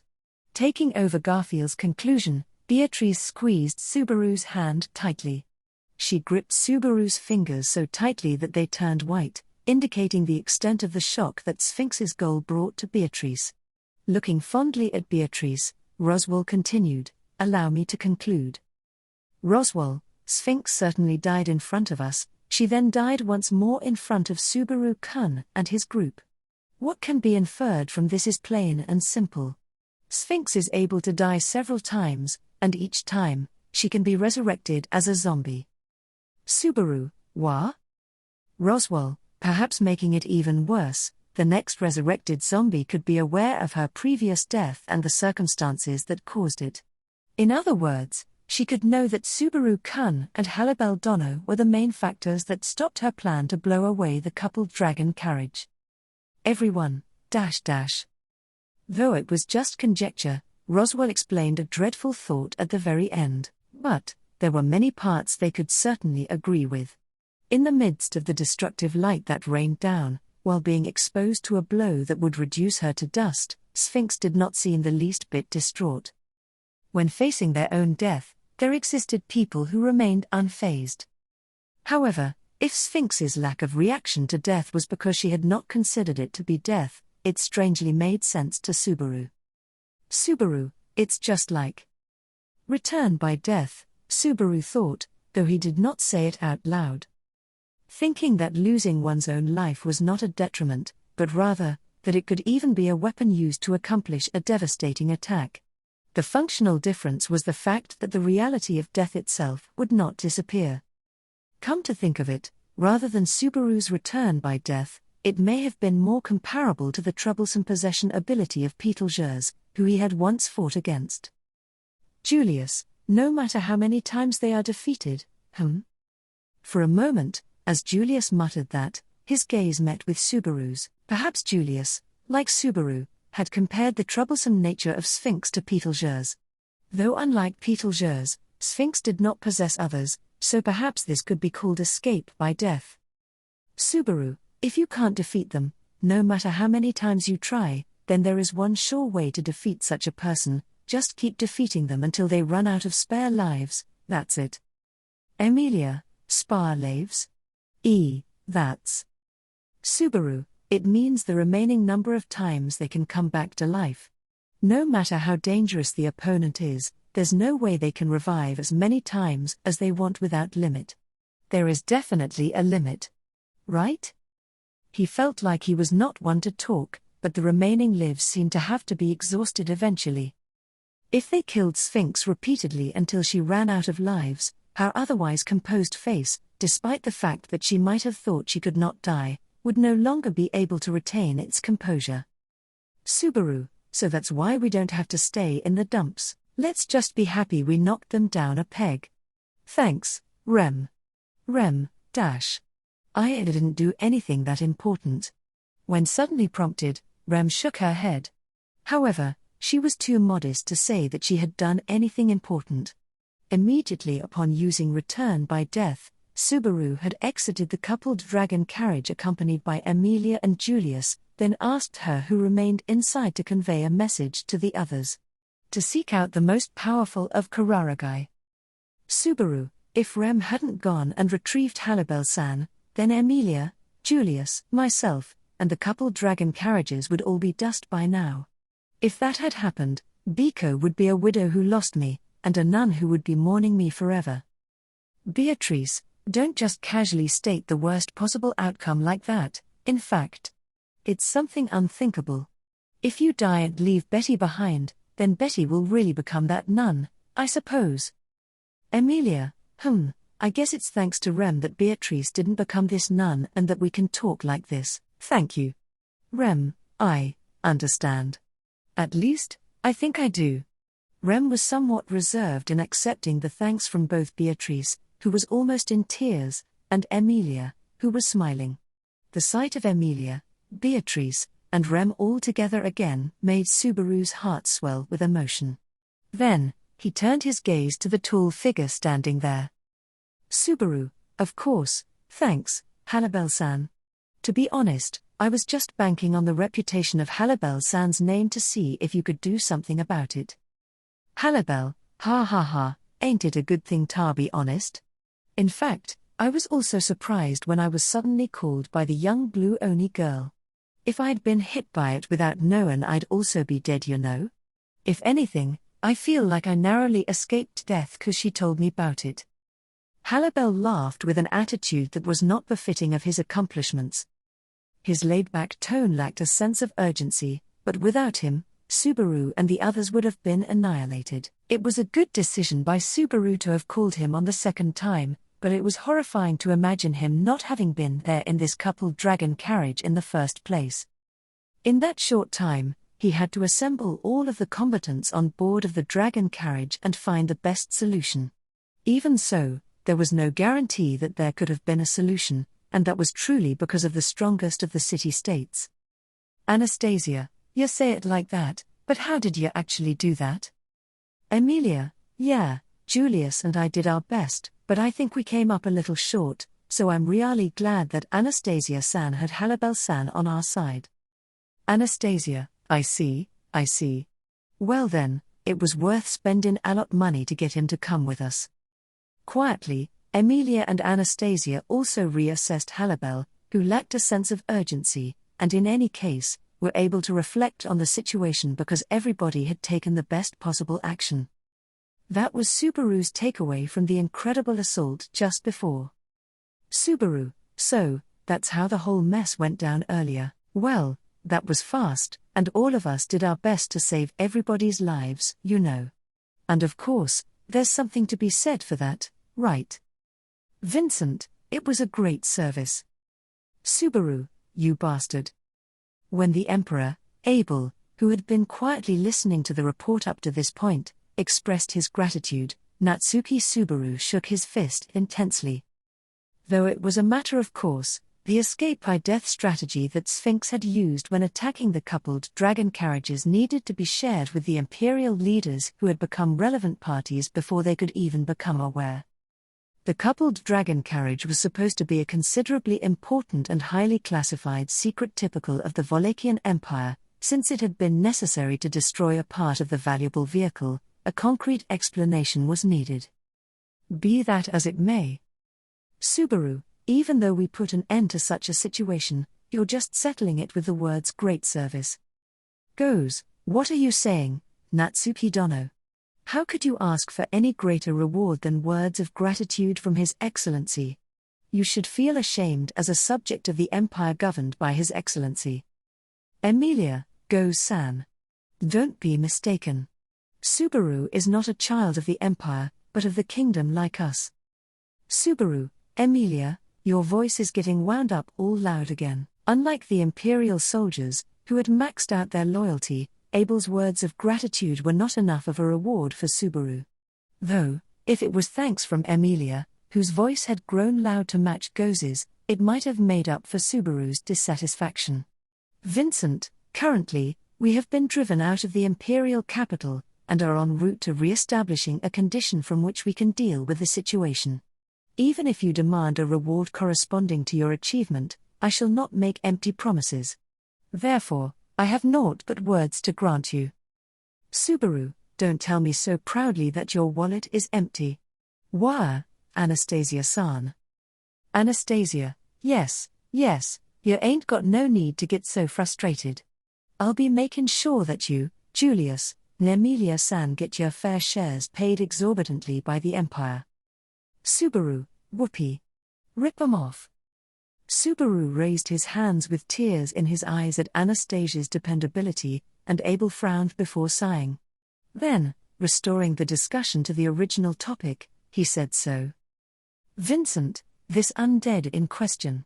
The one called Sphinx, you mean to say she is at the center of the current great disaster? Roswaal, at the very least, she must have been the one who constructed the technique that revived such a large number of zombies. Alteration and improvement of existing techniques, that's what that failure would do. Emilia, Roswaal, I know you hate her, but don't use so much nasty language. Roswaal responded to Abel, and Emilia raised her eyebrows slightly at his statement. Her gentle amethyst eyes grew severe, and as she fixed her gaze on Roswaal. Emilia, we don't want to speak with foul mouths, right? Even if you happen to do a good thing, if you're always saying nasty things, no one will be willing to listen to how you really feel. Roswaal, yes, I'll bear that in mind. Emilia, yes, please do. Roswaal gave a wry smile as he obediently bowed his head to the smiling Emilia's complaint. Though her gentle nature remained unchanged, Subaru felt that Emilia's way of thinking had grown more sophisticated. It would be nice if Roswaal also felt the same thing. Then, leaving Subaru's thoughts aside. Vincent, I hear that Sphinx had gone on a rampage during the kingdom's civil war. What became of these circumstances? Julius, kingdom records state that Sphinx, Valga Cromwell, and Libre Fermi were all killed before the civil war concluded. The loss of these three resulted in the demi-human side's disadvantage in the civil war. That is what I remember. Vincent, I see. But, there is no possibility that the undead are simply sprouting from the earth without cause. Is it not the fault of your kingdom that they have become undead and presently ravage the vast lands of the Empire? Roswaal, oh my, someone as eminent as His Excellency the Emperor Vincent is saying the most nonsensical things.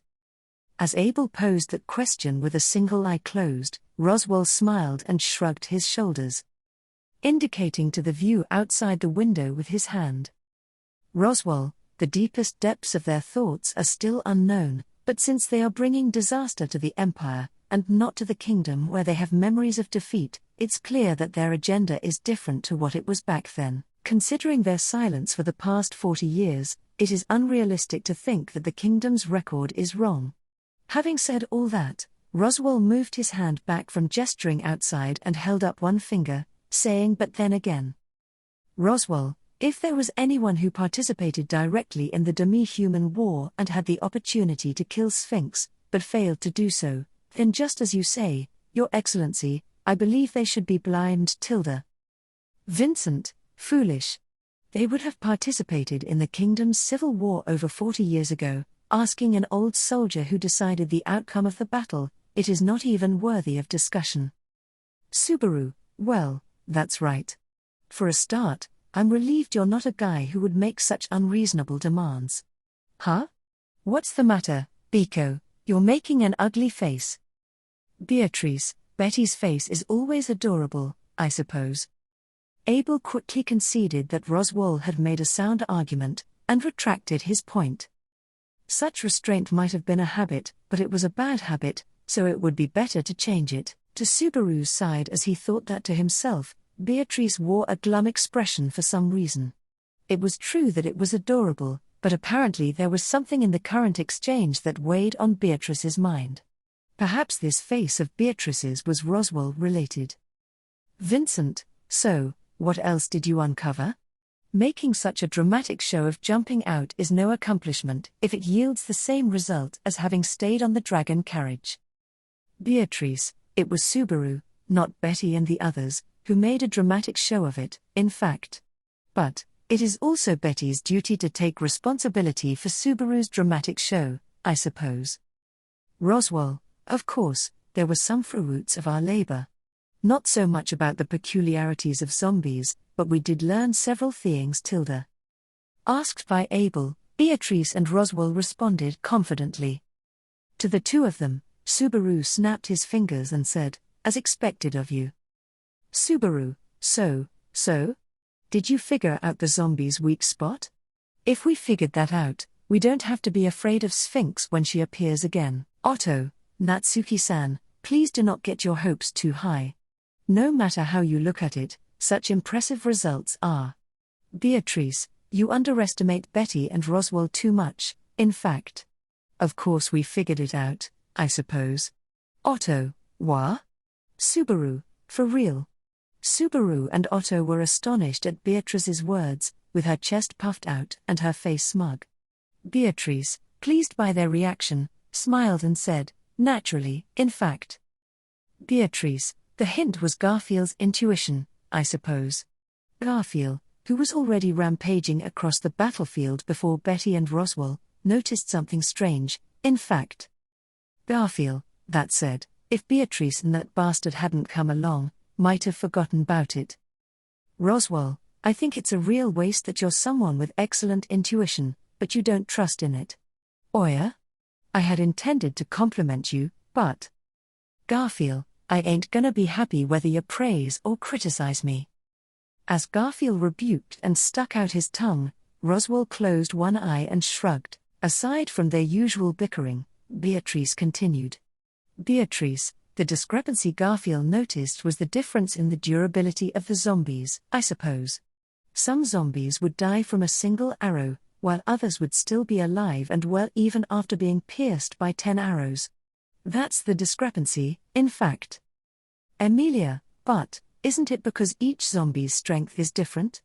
I'm stronger than Subaru, so it could be that kind of discrepancy. Beatrice, that was not it, I suppose. Even with the same difference in strength between Subaru and Anastasia, there was still a discrepancy between 1 arrow and 10, in fact. Anastasia, being compared with me, seems like Natsuki-kun still as pitiful as ever. With an elegantly wry smile, Anastasia glanced at Subaru. But, since Subaru had been shrunk, there was no room for him to refute the claim, and he responded to her concern with a wave of his hand. However, Beatrice's mention of a discrepancy was certainly something that caught his interest. Also, the fact that Beatrice and Roswaal had uncovered the truth behind that discrepancy. The answer was, Vincent, state your conclusion. What caused the discrepancies between the undead? Beatrice, bugs, I suppose. Subaru, bugs? When Abel's question was answered, Subaru furrowed his brow at the contents of the answer. Then, Beatrice looked towards Roswaal, and nodded. With that signal, Roswaal took something out of his own pocket, and... Roswaal, everyone, please be extremely careful. It has been frozen to stop its activity, but if the ice breaks, it is presumed that a zombie will be born here. Subaru, what are you talking about? Hey, what the hell is that? Roswaal, Beatrice said it, didn't she? It's a bug. I'd even venture to call it a core bug. As he stated this, in Roswaal's hand was a small block of ice being pinched between his fingers, about the size of a coin. Inside, there was a red, round object. Upon closer inspection, he understood that it was a small round bug that looked like a caterpillar. Roswaal, this core bug is lurking within the body of every zombie. And, this worm is the zombie's lifeline. In other words, it is undoubtedly their core. Subaru, these bugs are their cores, that means. Julius, I see. So, the true nature of Garfield's perceived discrepancy was the difference in the points at which an arrow killed the core bug within the zombie's body. While Subaru's shock from the impact of the bugs had still yet to disappear, Julius comprehended the details in such a manner. Hearing Julius's words, the others also reached an understanding. Of course, Subaru also finally understood the purpose of the bug's existence. Subaru, so you're saying that the core bug is basically the heart of a zombie? Roswaal, we will be working to unravel more about the technique, but this core bug acquires the data of the target that is to turn into a zombie, and then reproduces the original form by making a vessel out of Earth. That is our conclusion, Beatrice, indeed, in fact. Without objection, Beatrice nodded her head in agreement with Roswaal's conclusion. But Subaru was utterly shocked at the conclusion that the two had reached. If the zombies were being created by magic, he could accept it in a fantasy sense. However, when it came down to magic bugs creating the zombies, the feelings of disgust prevailed. Subaru, even though I loved catching bugs when I was a kid, how pathetic. Otto, though, I do not think that is the kind of situation where you should be reflecting on that. In any case, our people have produced good results. How do you like that, Your Excellency the Emperor? Vincent, at the very least, you have proved that you are not merely an incompetent bunch who make big talk and produce no results. I recognize that. It was a great service. Otto, perhaps it would have been better had I not asked.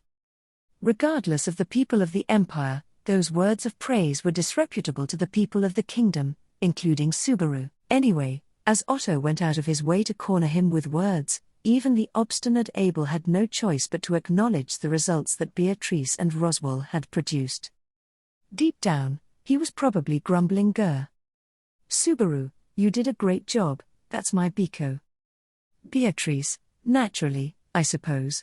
That is the competency of Subaru's partner, in fact. Unlike that dear girl, who has only gone through a little bit of hardship with Subaru, I suppose. Subaru, instead of getting huffy, shouldn't you get along with Tanza? Emilia Tan also said not to say anything nasty. Soothing Beatrice, who was showing her competitiveness in a strange way, Subaru promised to pet her 100 times to restore her mood, and then looked at Abel and the others again. When Abel returned the look, Subaru said, "Well?" with a puffed-out chest, and Subaru, these are my reliable allies. All my big talk paid off, didn't it?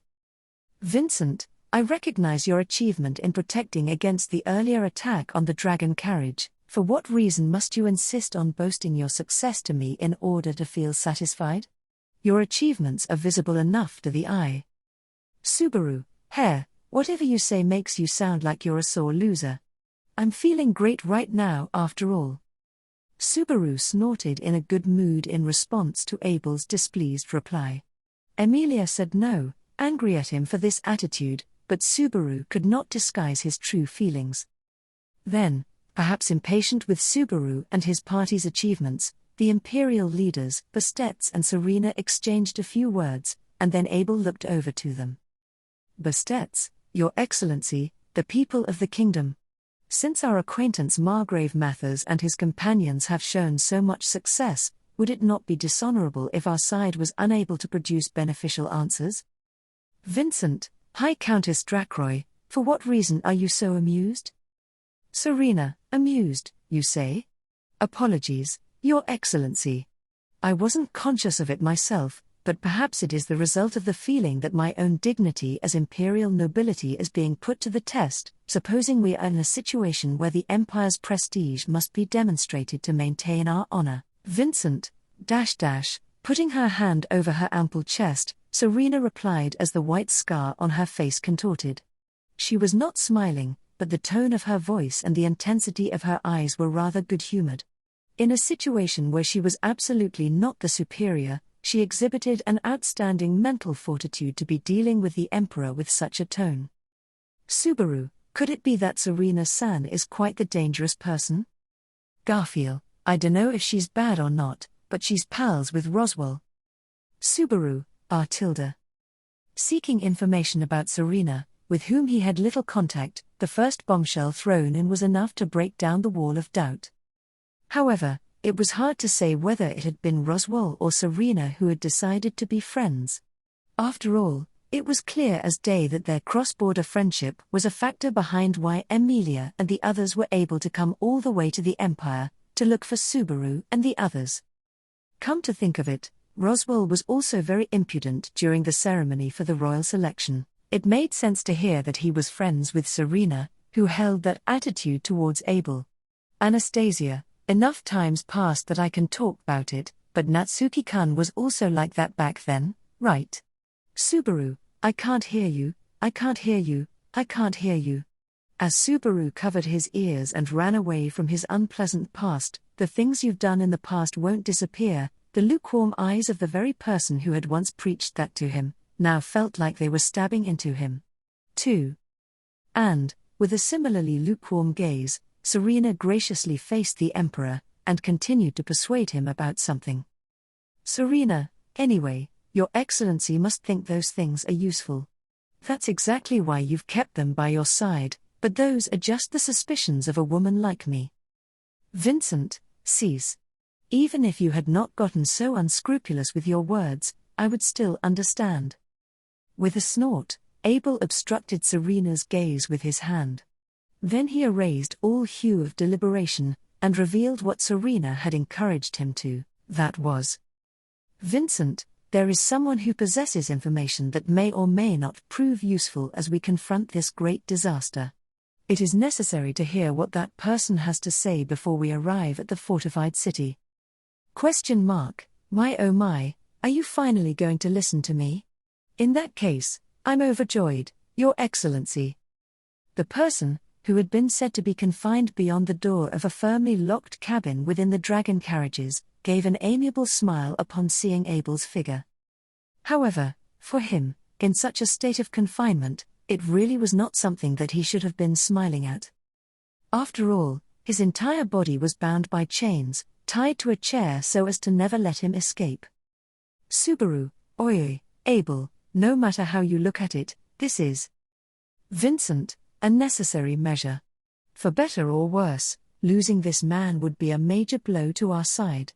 Allow me to warn you, if his restraints are removed, he will easily go off to his death. ?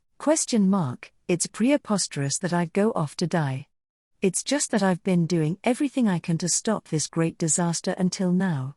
If it's for that purpose, it doesn't matter if I lose my life. Subaru, oh. Thoughtlessly smiling, the delicate man rocked back and forth in the chair he was bound to. Feeling a sense of insanity from that manner of speaking, even Subaru could not help but believe that Abel's argument was no exaggeration. However, even though they seemed to be nothing but suspicious. Subaru, this stargazer is Ubilk-san, was it?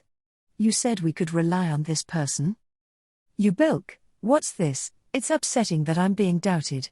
Wait, taking a closer look, aren't you the stargazer-san of the kingdom that I passed by in Chaos Flame?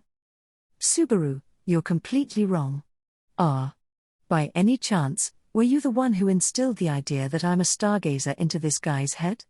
I ended up in a fist fight with him because of that. The delicate man with a sparkling face, Ubilk, had uttered a rash remark that caused Subaru to snap back. For Subaru, being treated like he had the dubious occupation of a stargazer was a huge inconvenience. Of course, since stargazers took on some sort of prophet-like role, Subaru understood there was a risk that he, who could return by death, could appear to be like them. Even so, it was a huge inconvenience. In any case, Subaru, I'm not the same as you. Keep that in mind. Ubilk, tilde. That sure is strange. I heard that you were the same, though. Subaru, was that from the stars? In that case, Abel, we aren't gonna be able to rely on this person. If it turned out that the stars gave incorrect answers, they were something he would unfortunately want to avoid right now. At the present moment, the important thing was to acquire accurate information from the stars, no matter how trivial. Vague prophecies that could be taken either way, along the lines of the Barnum effect, were unnecessary. Hence, he promptly turned his back in disappointment, but Ubilk, wait, please wait tilde. I understand tilde. You aren't a stargazer. That doesn't matter to me. Subaru, I'm bothered by your manner of speaking, but even if you amend your statement, it's not like your credibility is suddenly restored. Ubilk, I don't care if you keep me locked up like this, but please at least listen to what I've gazed from the stars. That's all you need to do. Subaru, twisting around in his seat with a burst of strength, Ubilk appealed so, his eyes ablaze. With such vigor, the chains wrapped around him forcefully tore into his skin, to the extent that his blood mercilessly started to spill out. Completely ignoring the pain, he was trying to convey some information that he had heard from the stars as a stargazer. If he could do that, injuries would not matter to him. It seemed as if even his own life did not matter to him. Subaru, Abel, these stargazer people are. Vincent, do away with that sentiment. Hear what he must say, and then decide if it is worth consideration. That intense fixation towards the stars gave Subaru an unpleasant sense of déjà vu. But Abel did not agree with that judgment of Subaru's, and he proactively fixed his gaze on Ubilk. Seeing Abel's willingness to listen, Ubilk ceased his writhing, his gentle face forming a smile. Ubilk, rest assured, Your Excellency. No matter how mighty the great disaster may be, the stars are on the side of Your Excellency.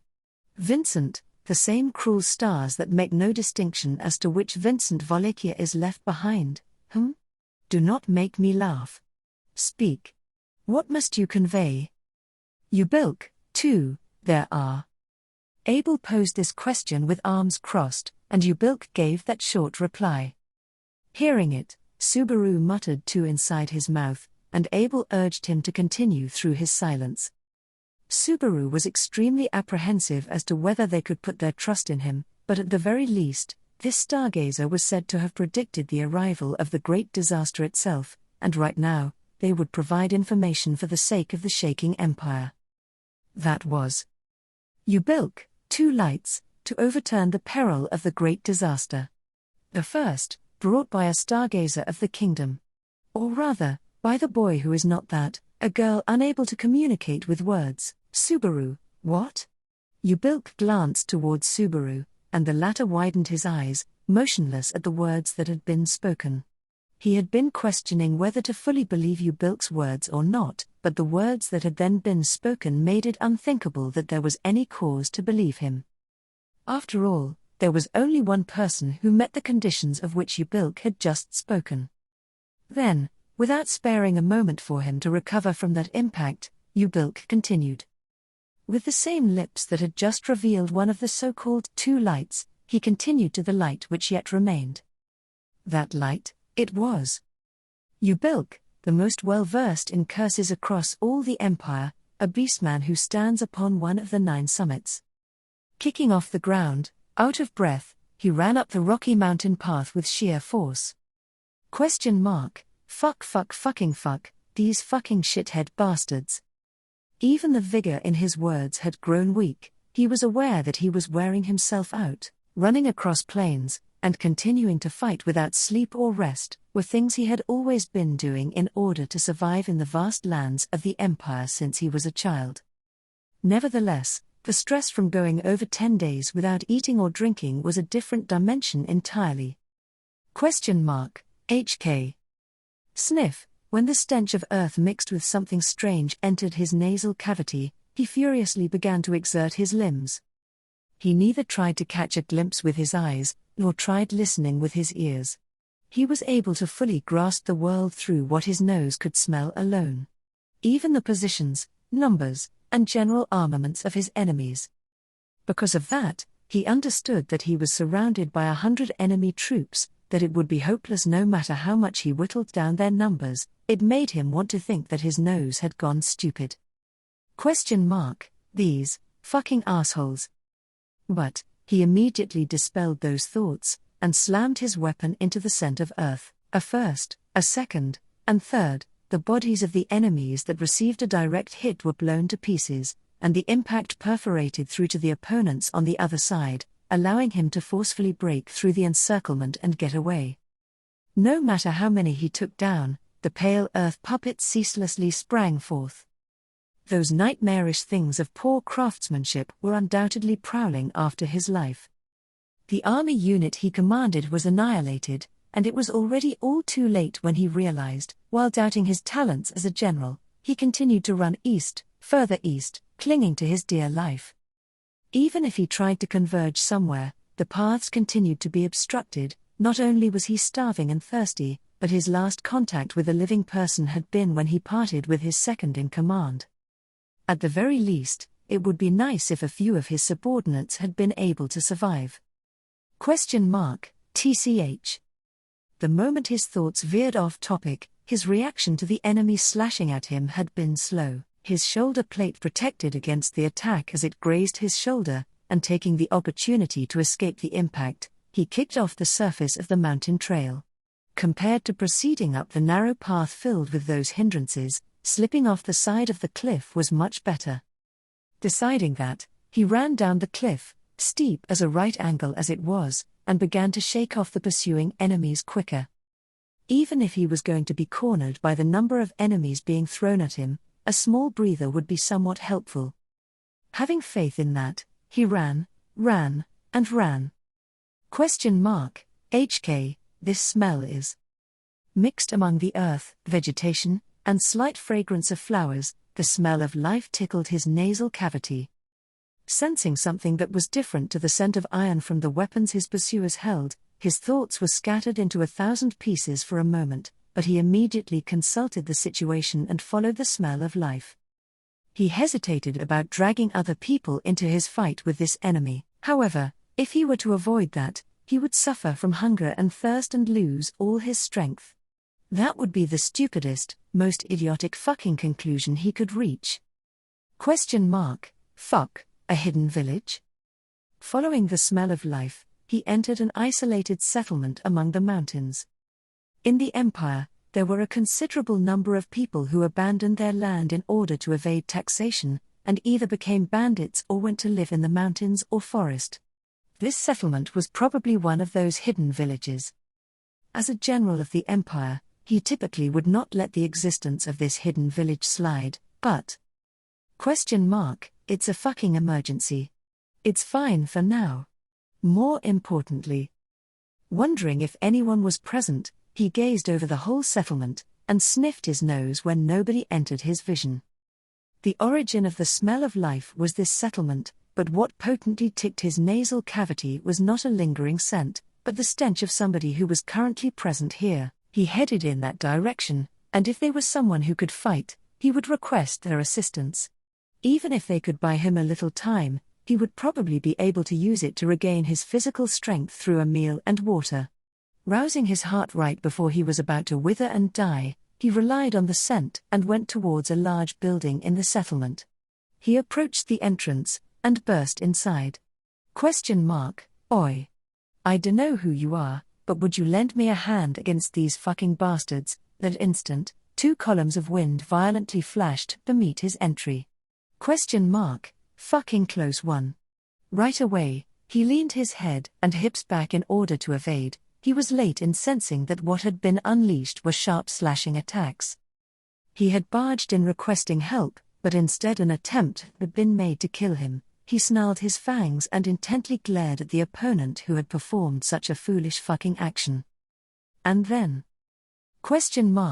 Oh? Now this is quite the strange happening.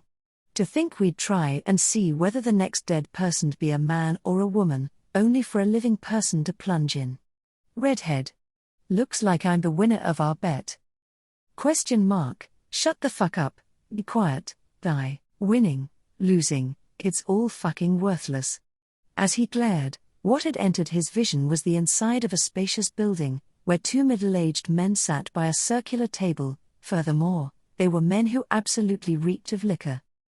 One held a katana, and the other a knight's sword. While looking at the drunken state of the two, anger surged up within him, and for a moment, it caused him to forget about his empty stomach and parched throat.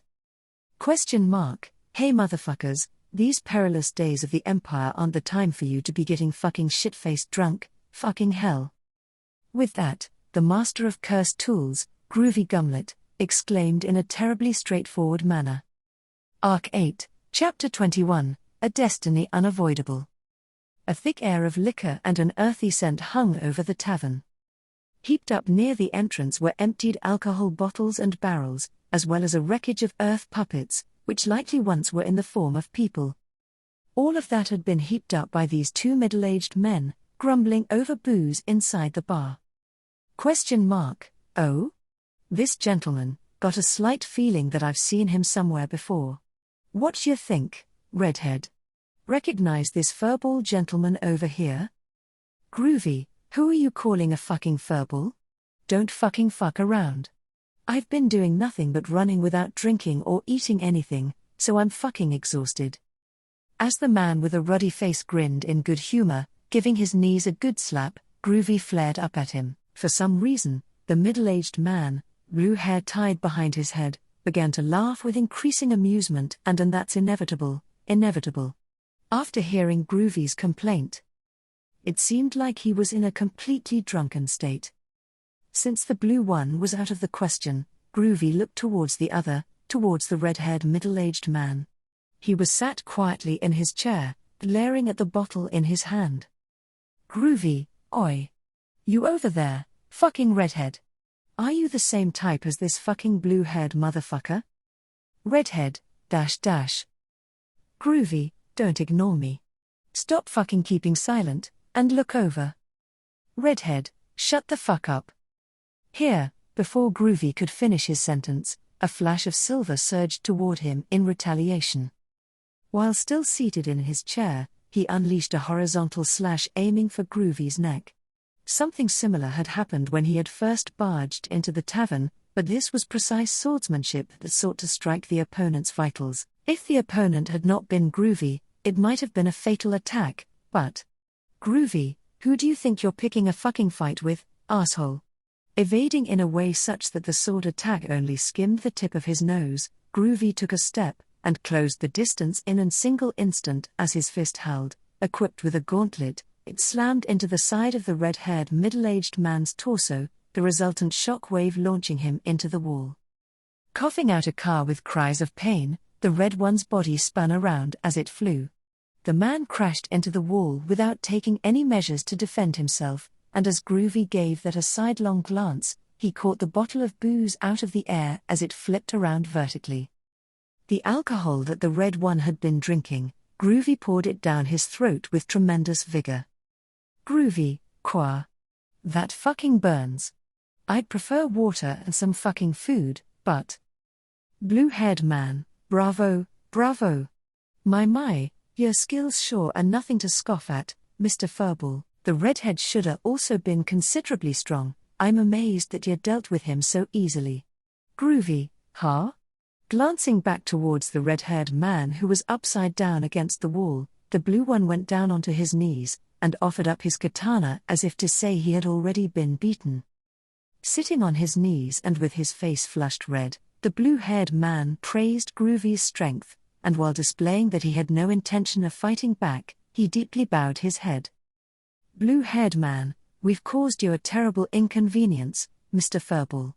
We fellas are just wanderers, and we ended up aimlessly stopping by this settlement. However, by the time we stumbled here to this village, it was already like this. All the villagers were gone, and it was occupied by a group of those there earth lumps. Groovy, so, you're trying to say that you fucking dumbasses had no choice but to drink up all the booze that the dead left behind? Blue-haired man, dearie me, it's a bit embarrassing, but you're exactly right. We were bored, so we ended up betting on whether the next earth lump that came through the door would be a man or a woman. Smiling like a fool, the blue-haired man divulged the particulars of a bet that would make one forget that this was a time of emergency. Those particulars were nonsensical, but Groovy could not tell if they were gambling with the alcohol that did not really belong to them, or if it was with their own lives on the line. Wherever these men lived or died was all up to their own whimsy. However, Groovy, I really don't fucking like this. Blue-haired man, hair, what you mean? Groovy, bastard, you got the nerve to get on your knees and offer up your katana, acting like you got no fucking intention of fighting, but my nose can't be fucking fooled. Don't fucking stare at me with that murderous intent, fucking hell. Blue-haired man, .. Sniff, Groovy snorted his nose and glared at the blue-haired man, to which he responded with a troubled expression, scratching his cheek with an air. But, the fact that he did not voice words of denial, rather than him being unable to find the right words immediately, it was likely because he understood that a sloppy excuse would incur Groovy's wrath. This blue middle-aged man, ever since the red one was beaten, had been constantly hiding an intent to kill Groovy behind his words and attitude. Having barged into this place after being chased by the earth puppets, instead of getting to rest, he had gotten entwined with a troublesome opponent, and, just when he thought that, Groovy realized. Groovy, bastard, I remember your fucking scent. The stench he had smelled somewhere before, Groovy recalled it as all the hairs on his body stood on end. He would not say that he could remember every scent he had ever smelled, but distinctive smells were difficult to forget. Faced with that scent diluted by a murderous intent, when he tried to recall his opponent's identity. Groovy, hey asshole, are you that fucking Cecilus's fucking shitty dad? Voicing the memory that came to mind, Groovy glared at his opponent. Under that sharp gaze of Groovy's, the blue-haired man made an loathsome expression, and blue-haired man, yikes, looks like you remembered me. Groovy, fucking hell. You have the fucking nerve to try and kill me because you didn't want that leaked? Stop fucking joking around. To begin with, why the fuck are you even alive? Didn't Cecilus kill you? Blue-haired man, even if you ask me why, I can only answer that I'm alive 'cause I'm alive. That said, if it came to light that I survived, it'd be awfully inconvenient for me. Loosely shaking his head from side to side, the blue middle-aged man answered shamelessly, he was the father of Cecilus Segment, first of the 9 divine generals. In the past, he frequently visited the Crystal Palace together with Cecilus, so he was someone who Groovy had passed by many times. However, a few years ago he committed an act of blasphemy in the Imperial Palace, and was cut down by none other than his own son, Cecilus. He should have been considered dead. Blue-haired man, they got wanted posters for me everywhere, must have been a slip of your memory if you thought I'd died. Groovy, I just thought that Cecilus fucker wouldn't fuck it up. That asshole's sword skills are the only fucking reliable thing about him. If he still fucked it up, then he's nothing but a fucking piece of shit. There's no fucking way he took discretion just because it was his fucking parent. Blue-haired man, that ain't it. That guy's swordsmanship never be dulled by the likes of familial bonds. Groovy, .. Witnessing that firm declaration, Groovy withdrew the words that he was going to bite back with. He did not know much about the parent-child relationship between this blue-haired man and Cecilus. But this was the father who raised Cecilus to become that Cecilus. It was not difficult to imagine that he was also a good-for-nothing monster. If Cecilus's skills had not dulled when cutting down his father, then that also probably stood to reason. However, Groovy, fuck. After being chased, constantly running away, even though he had finally just managed to come across living people, they were a pair of drunkards. Furthermore, one of them was a wanted criminal, and the other was prone to drunken violence. He cursed his poor luck, and began wanting to wallow in his despair. Redhead, uck. Blue-haired man, oh, you also let the redhead live. You're a kind one, Mr. Furball. Groovy, I didn't really take it easy on him or anything. That fucking redhead is just fucking sturdy. The violent red-haired man, now upside down against the wall, had endured a strike from Groovy that had been intended to make the insides of his body all mushy, and was nearly drowning in the vomit overflowing from his mouth. Even in his battered state, Groovy would be able to beat down this blue and red duo of middle-aged men, but blue-haired man, quite the racket outside, ain't it? Just as the blue-haired man said, an aroma of loathsome earth had entered the settlement. Having chased down Groovy, it seemed like quite a large number of them had surrounded the hidden village. Sensing with his nose that the encirclement was gradually closing in on them, Groovy anguished. He would beat these 2 middle-aged men to death, and fight as hard as possible to break through the besiegement. Then, he would find someone better than these 2 drunkards, and make the time to fill his belly with food and water. That ideal, could it realistically be achieved? If not that. Groovy, you fucking bastard, let's make a deal. Blue-haired man, respectfully listening. Still seated on his knees, the blue-haired man humbly placed his katana by his side. Until just before, This guy had been trying to kill Groovy with the exact same posture and attitude, to the extent that he wanted to call him a barefaced liar, and yet, the scent of murderous intent had now subsided. While feeling irritation at that, Groovy spoke. "Groovy, no matter what it takes, I gotta get back to where His Excellency and the others are. Even if that means I gotta use you fucking dumbasses to get there. That's why." Blue-haired man, Groovy, I'll use my power as General First Class to get you off the wanted list. In return, you'll cooperate and help me get back to the Imperial capital. For Groovy, this was a desperate last resort. If he were in perfect condition, he would have never thought to rely on such men, but, if he remained stubborn and collapsed, just who would that benefit? Groovy, that would be the fucking piece of shit who constructed this whole fucking incomprehensible situation. Honestly, he felt like there was lots going on in the shadows behind the civil war shaking the Wallachian Empire. Keeping vigilance over the west side was indeed a believable reason for why he had been sent far away from the imperial capital, but in that case too, he slightly suspected that Vincent had had other motives. The reason he obediently followed that was because he had thought it was fine to believe in Vincent's judgment. Thus, in order to hear the answer of what he had believed in, Groovy had no choice but to go back. Therefore, "Groovy, do you accept the deal or not? Hurry up and decide, you fucking asshole." Groovy bared his fangs and howled. Opposite him, the blue middle-aged man closed a single eye in deliberation. Before the man, whose mind was difficult to read, could voice his answer, there was a loud crash behind Groovy. The tavern's door had been destroyed from the outside. Maintaining the vigor from breaking down the door, the pale earth puppets burst inside. Right before their hands could reach Groovy's small back, a sword flashed. With a slash from the unsheathed katana, the heads of the earth puppets were parted from their torsos, and turned into clods of earth. The one to perform those actions, the blue-haired man, returned his katana to its sheath in a natural motion, and stood up. Then, the man, his face ruddy, stroking the stubble on his chin with his empty hand. "Blue-haired man, in addition to erasing me from the wanted list, how much am I getting paid?" "Groovy, you sure are a fucking piece of shit through, fucking bastard." Taking that shameless question as an answer, Groovy took a long, deep breath.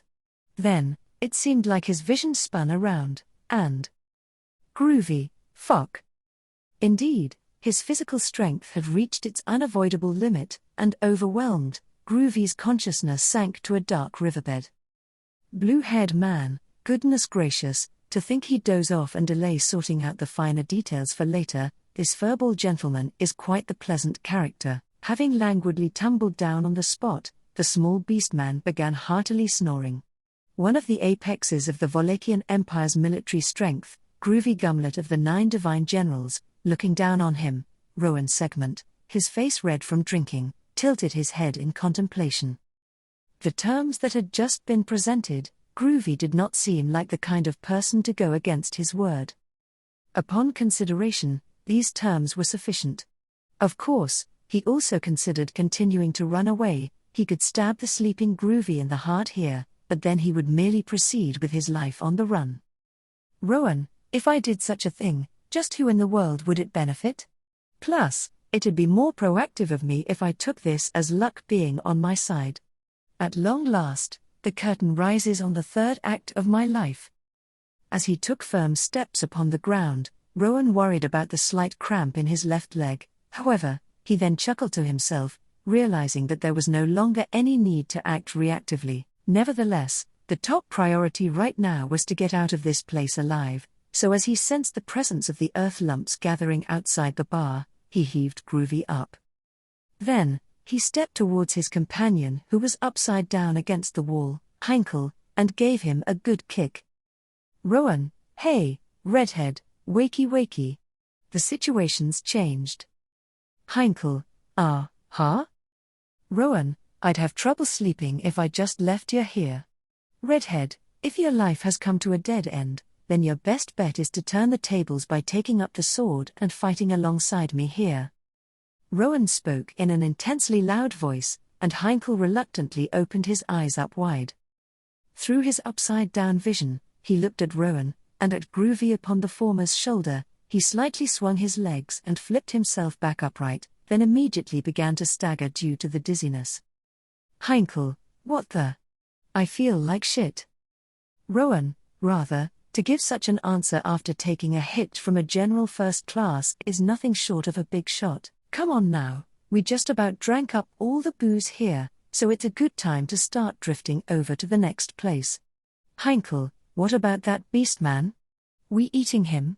Rowan, maybe if we're ever really pressed for food, but for now we ain't intending on doing that. Well then. Using his sleeve to wipe the vomited booze off Heinkel's mouth, Rowan gave him a hearty clap to the back. Then, adjusting Groovy's body on his shoulder once more, he turned around. All at once, the lumps of earth surged into the tavern. Facing them, Rowan used a single hand to tear his katana out of its sheath, and as he wore a large grin on his face. Rowan, stay alive and wait, prodigal son of mine. You still some way to go, before you reach the heavenly sword. To overturn the peril of the great disaster, two lights there were.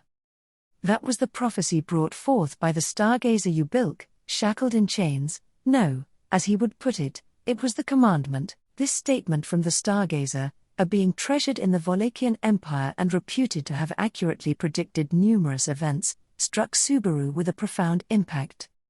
Frankly, Subaru did not have much faith in prophecies or premonitions. He considered such things as a sort of fraud through the employment of various psychological techniques.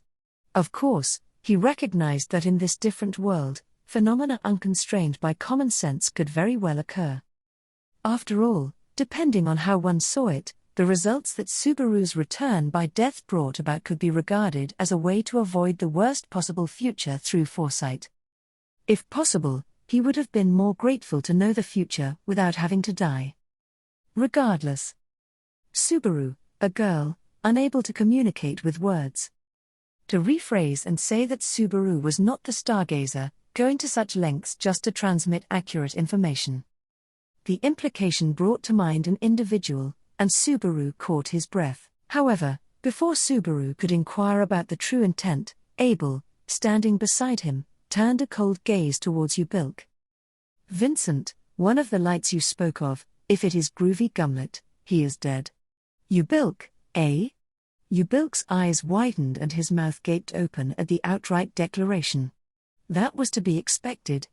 If someone were told the subject of their grand announcement was dead, anyone would have such a reaction.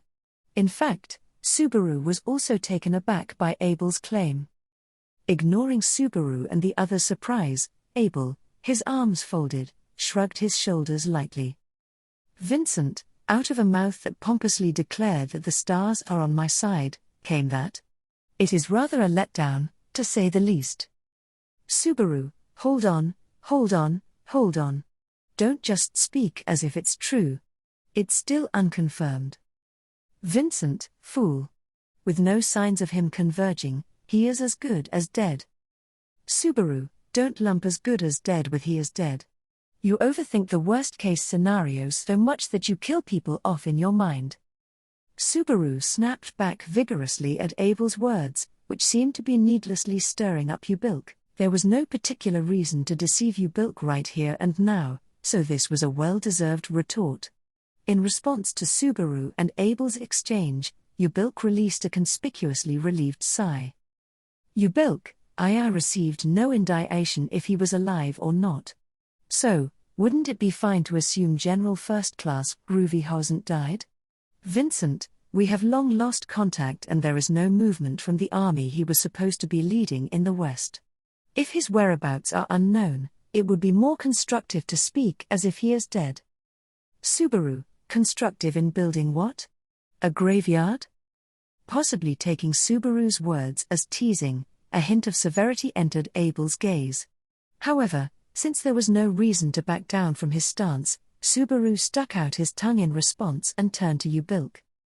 His trust in the stargazer, it remained shaky at best. Subaru, at the point when the stars spoke to you, Ubilk-san, was this Groovy person definitely alive? It would make convincing this guy easier if he was. Ubilk, I'm sorry to say, all I received from the stars were the essentials of those who could resist the great disaster. I'm not privy to whether these individuals are alive or not. Vincent, so Groovy Gumlet, having died, holds a countermeasure against the great disaster? The issue of life or death was getting tiresome, and Subaru gave up on correcting it further. However, Abel's offhand remark held significant implications for the future. If one assumed Ubilk's prophecy was believable, then whatever unique thing Groovy alone possessed would be a necessary component to stop this disaster. In addition to that, Subaru, Louis. If one of the two lights Ubilk spoke of referred to Groovy Gumlet, a general first class of the Empire, then the other pointed to her. The girl who was transported to the Walachian Empire alongside Subaru and Rem. She who had overcome countless hardships with them, joined them in this chain of dragon carriages, and was one of the most troublesome characters, even in this world. Ubilk stated that she was necessary to repel the disaster. Louis and Groovy, there should have been something common between these two that was effective in defeating the enemy. Vincent, Groovy Gumlet is known as the master of curse tools. He is familiar with magic and curse arts, possessing the skill to create equipment incorporating these techniques. Perhaps he had followed the same line of thought as Subaru. What Abel revealed was a unique skill that Groovy possessed. One that could not be replicated by others, which likely contributed to his selection as one of the lights. Subaru, so, as one of the generals of the first class, he must be pretty strong himself, right? Vincent, there is no doubt that he is sufficiently competent. Even amongst beast people, his senses were exceedingly sharp, especially in his sense of smell. None across all the Empire could rival him. But, based on the conditions stated by this damn stargazer, his skills as a warrior are not what requires attention. Subaru, I know. Magic and curse arts, huh? In regards to magic, Beatrice and Roswaal had already shown promising results. They had discovered that the core bugs, lurking within the undead, were undoubtedly at the center of the mechanism that birthed the undead. However, neither Beatrice nor Roswaal were included in the two lights Ubilk had mentioned. In essence, the emphasis should not have been on exceptional magic users, but rather Subaru and Vincent, curse arts. Subaru and Abel spoke simultaneously, their black eyes exchanging glances. The fact that not only he, but also Abel, had come to the same conclusion strengthened Subaru's conviction. Almost certainly, Groovy had been chosen as a countermeasure against the undead due to his knowledge of curse arts. On top of the magical approach, the addition of a curse arts-based approach could lead to some sort of effective measures to use against those undead. Vincent, excluding Groovy Gumlet, the only one with knowledge of curse arts is Olbart Dunkelken. It is urgent that we gather all those with such insight. What about your side? Subaru, as for us, Biko has a bit of knowledge, and I myself am still cursed. I wonder whether Roswaal or Nay Summer is more knowledgeable. Vincent, disregarding that one part, it is necessary that we have them speak from their knowledge. In the past, when he had been bitten and cursed by a pack of Ulgarm witch beasts, Subaru had been told that the after-effects were still nested within his body. Fortunately, since it did not interfere with his daily life, he had left it alone, though, since the curse was like having an unidentifiable wart on his body, it would be a lie if he said it did not worry him. In any case, as Abel suggested, it was necessary for them to gather all those who had knowledge about curses, to arrive at the insights that the leading expert, Groovy, would have provided them with. As Subaru considered this, Abel quietly added, on top of that. Vincent, do you possess an answer as to what kind of advantage that girl's existence will bring to the Empire? Naturally, the conversation spread to Louis, and Abel's inquiry was thrust unto Subaru. Subaru, closing his mouth, Subaru kept Abel waiting for a beat before giving an answer to that question. However, a beat soon turned into 2, then 3, and still he could not arrive at a clear answer. What he was being asked was clear, and it was equally clear without any doubt that Subaru himself did not have an answer. Vincent, back when we shared that upper, I had told you, That what I had intended to say was not that we ought to execute someone whose apparent identity was that of a Sin Archbishop on the spot.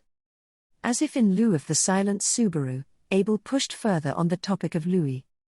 At the end of their disgraceful brawl, Subaru and Abel had divided the upper and ate it together, and during that exchange, they had also mentioned Louis. Back then, Abel had indeed then said that he would not punish Louis due to her identity, but Vincent, even now, those thoughts remain unchanged. For it is not I who ought to decide what that girl shall be defined as, but you, Subaru. I ought to define Louis? Vincent, the one deeply involved with that girl's conduct is not me, but you. Even should that girl entrust her fate to another, it would not be me, but you who is desired. Besides Subaru, as he felt a thirst in his throat, Abel stated thus matter-of-factly, and returning his gaze from Subaru back to Ubilk. Vincent, there is no mistake in what you have heard from the stars. That in order to oppose the great disaster, the existence of the girl whom this one brought along is considered a key?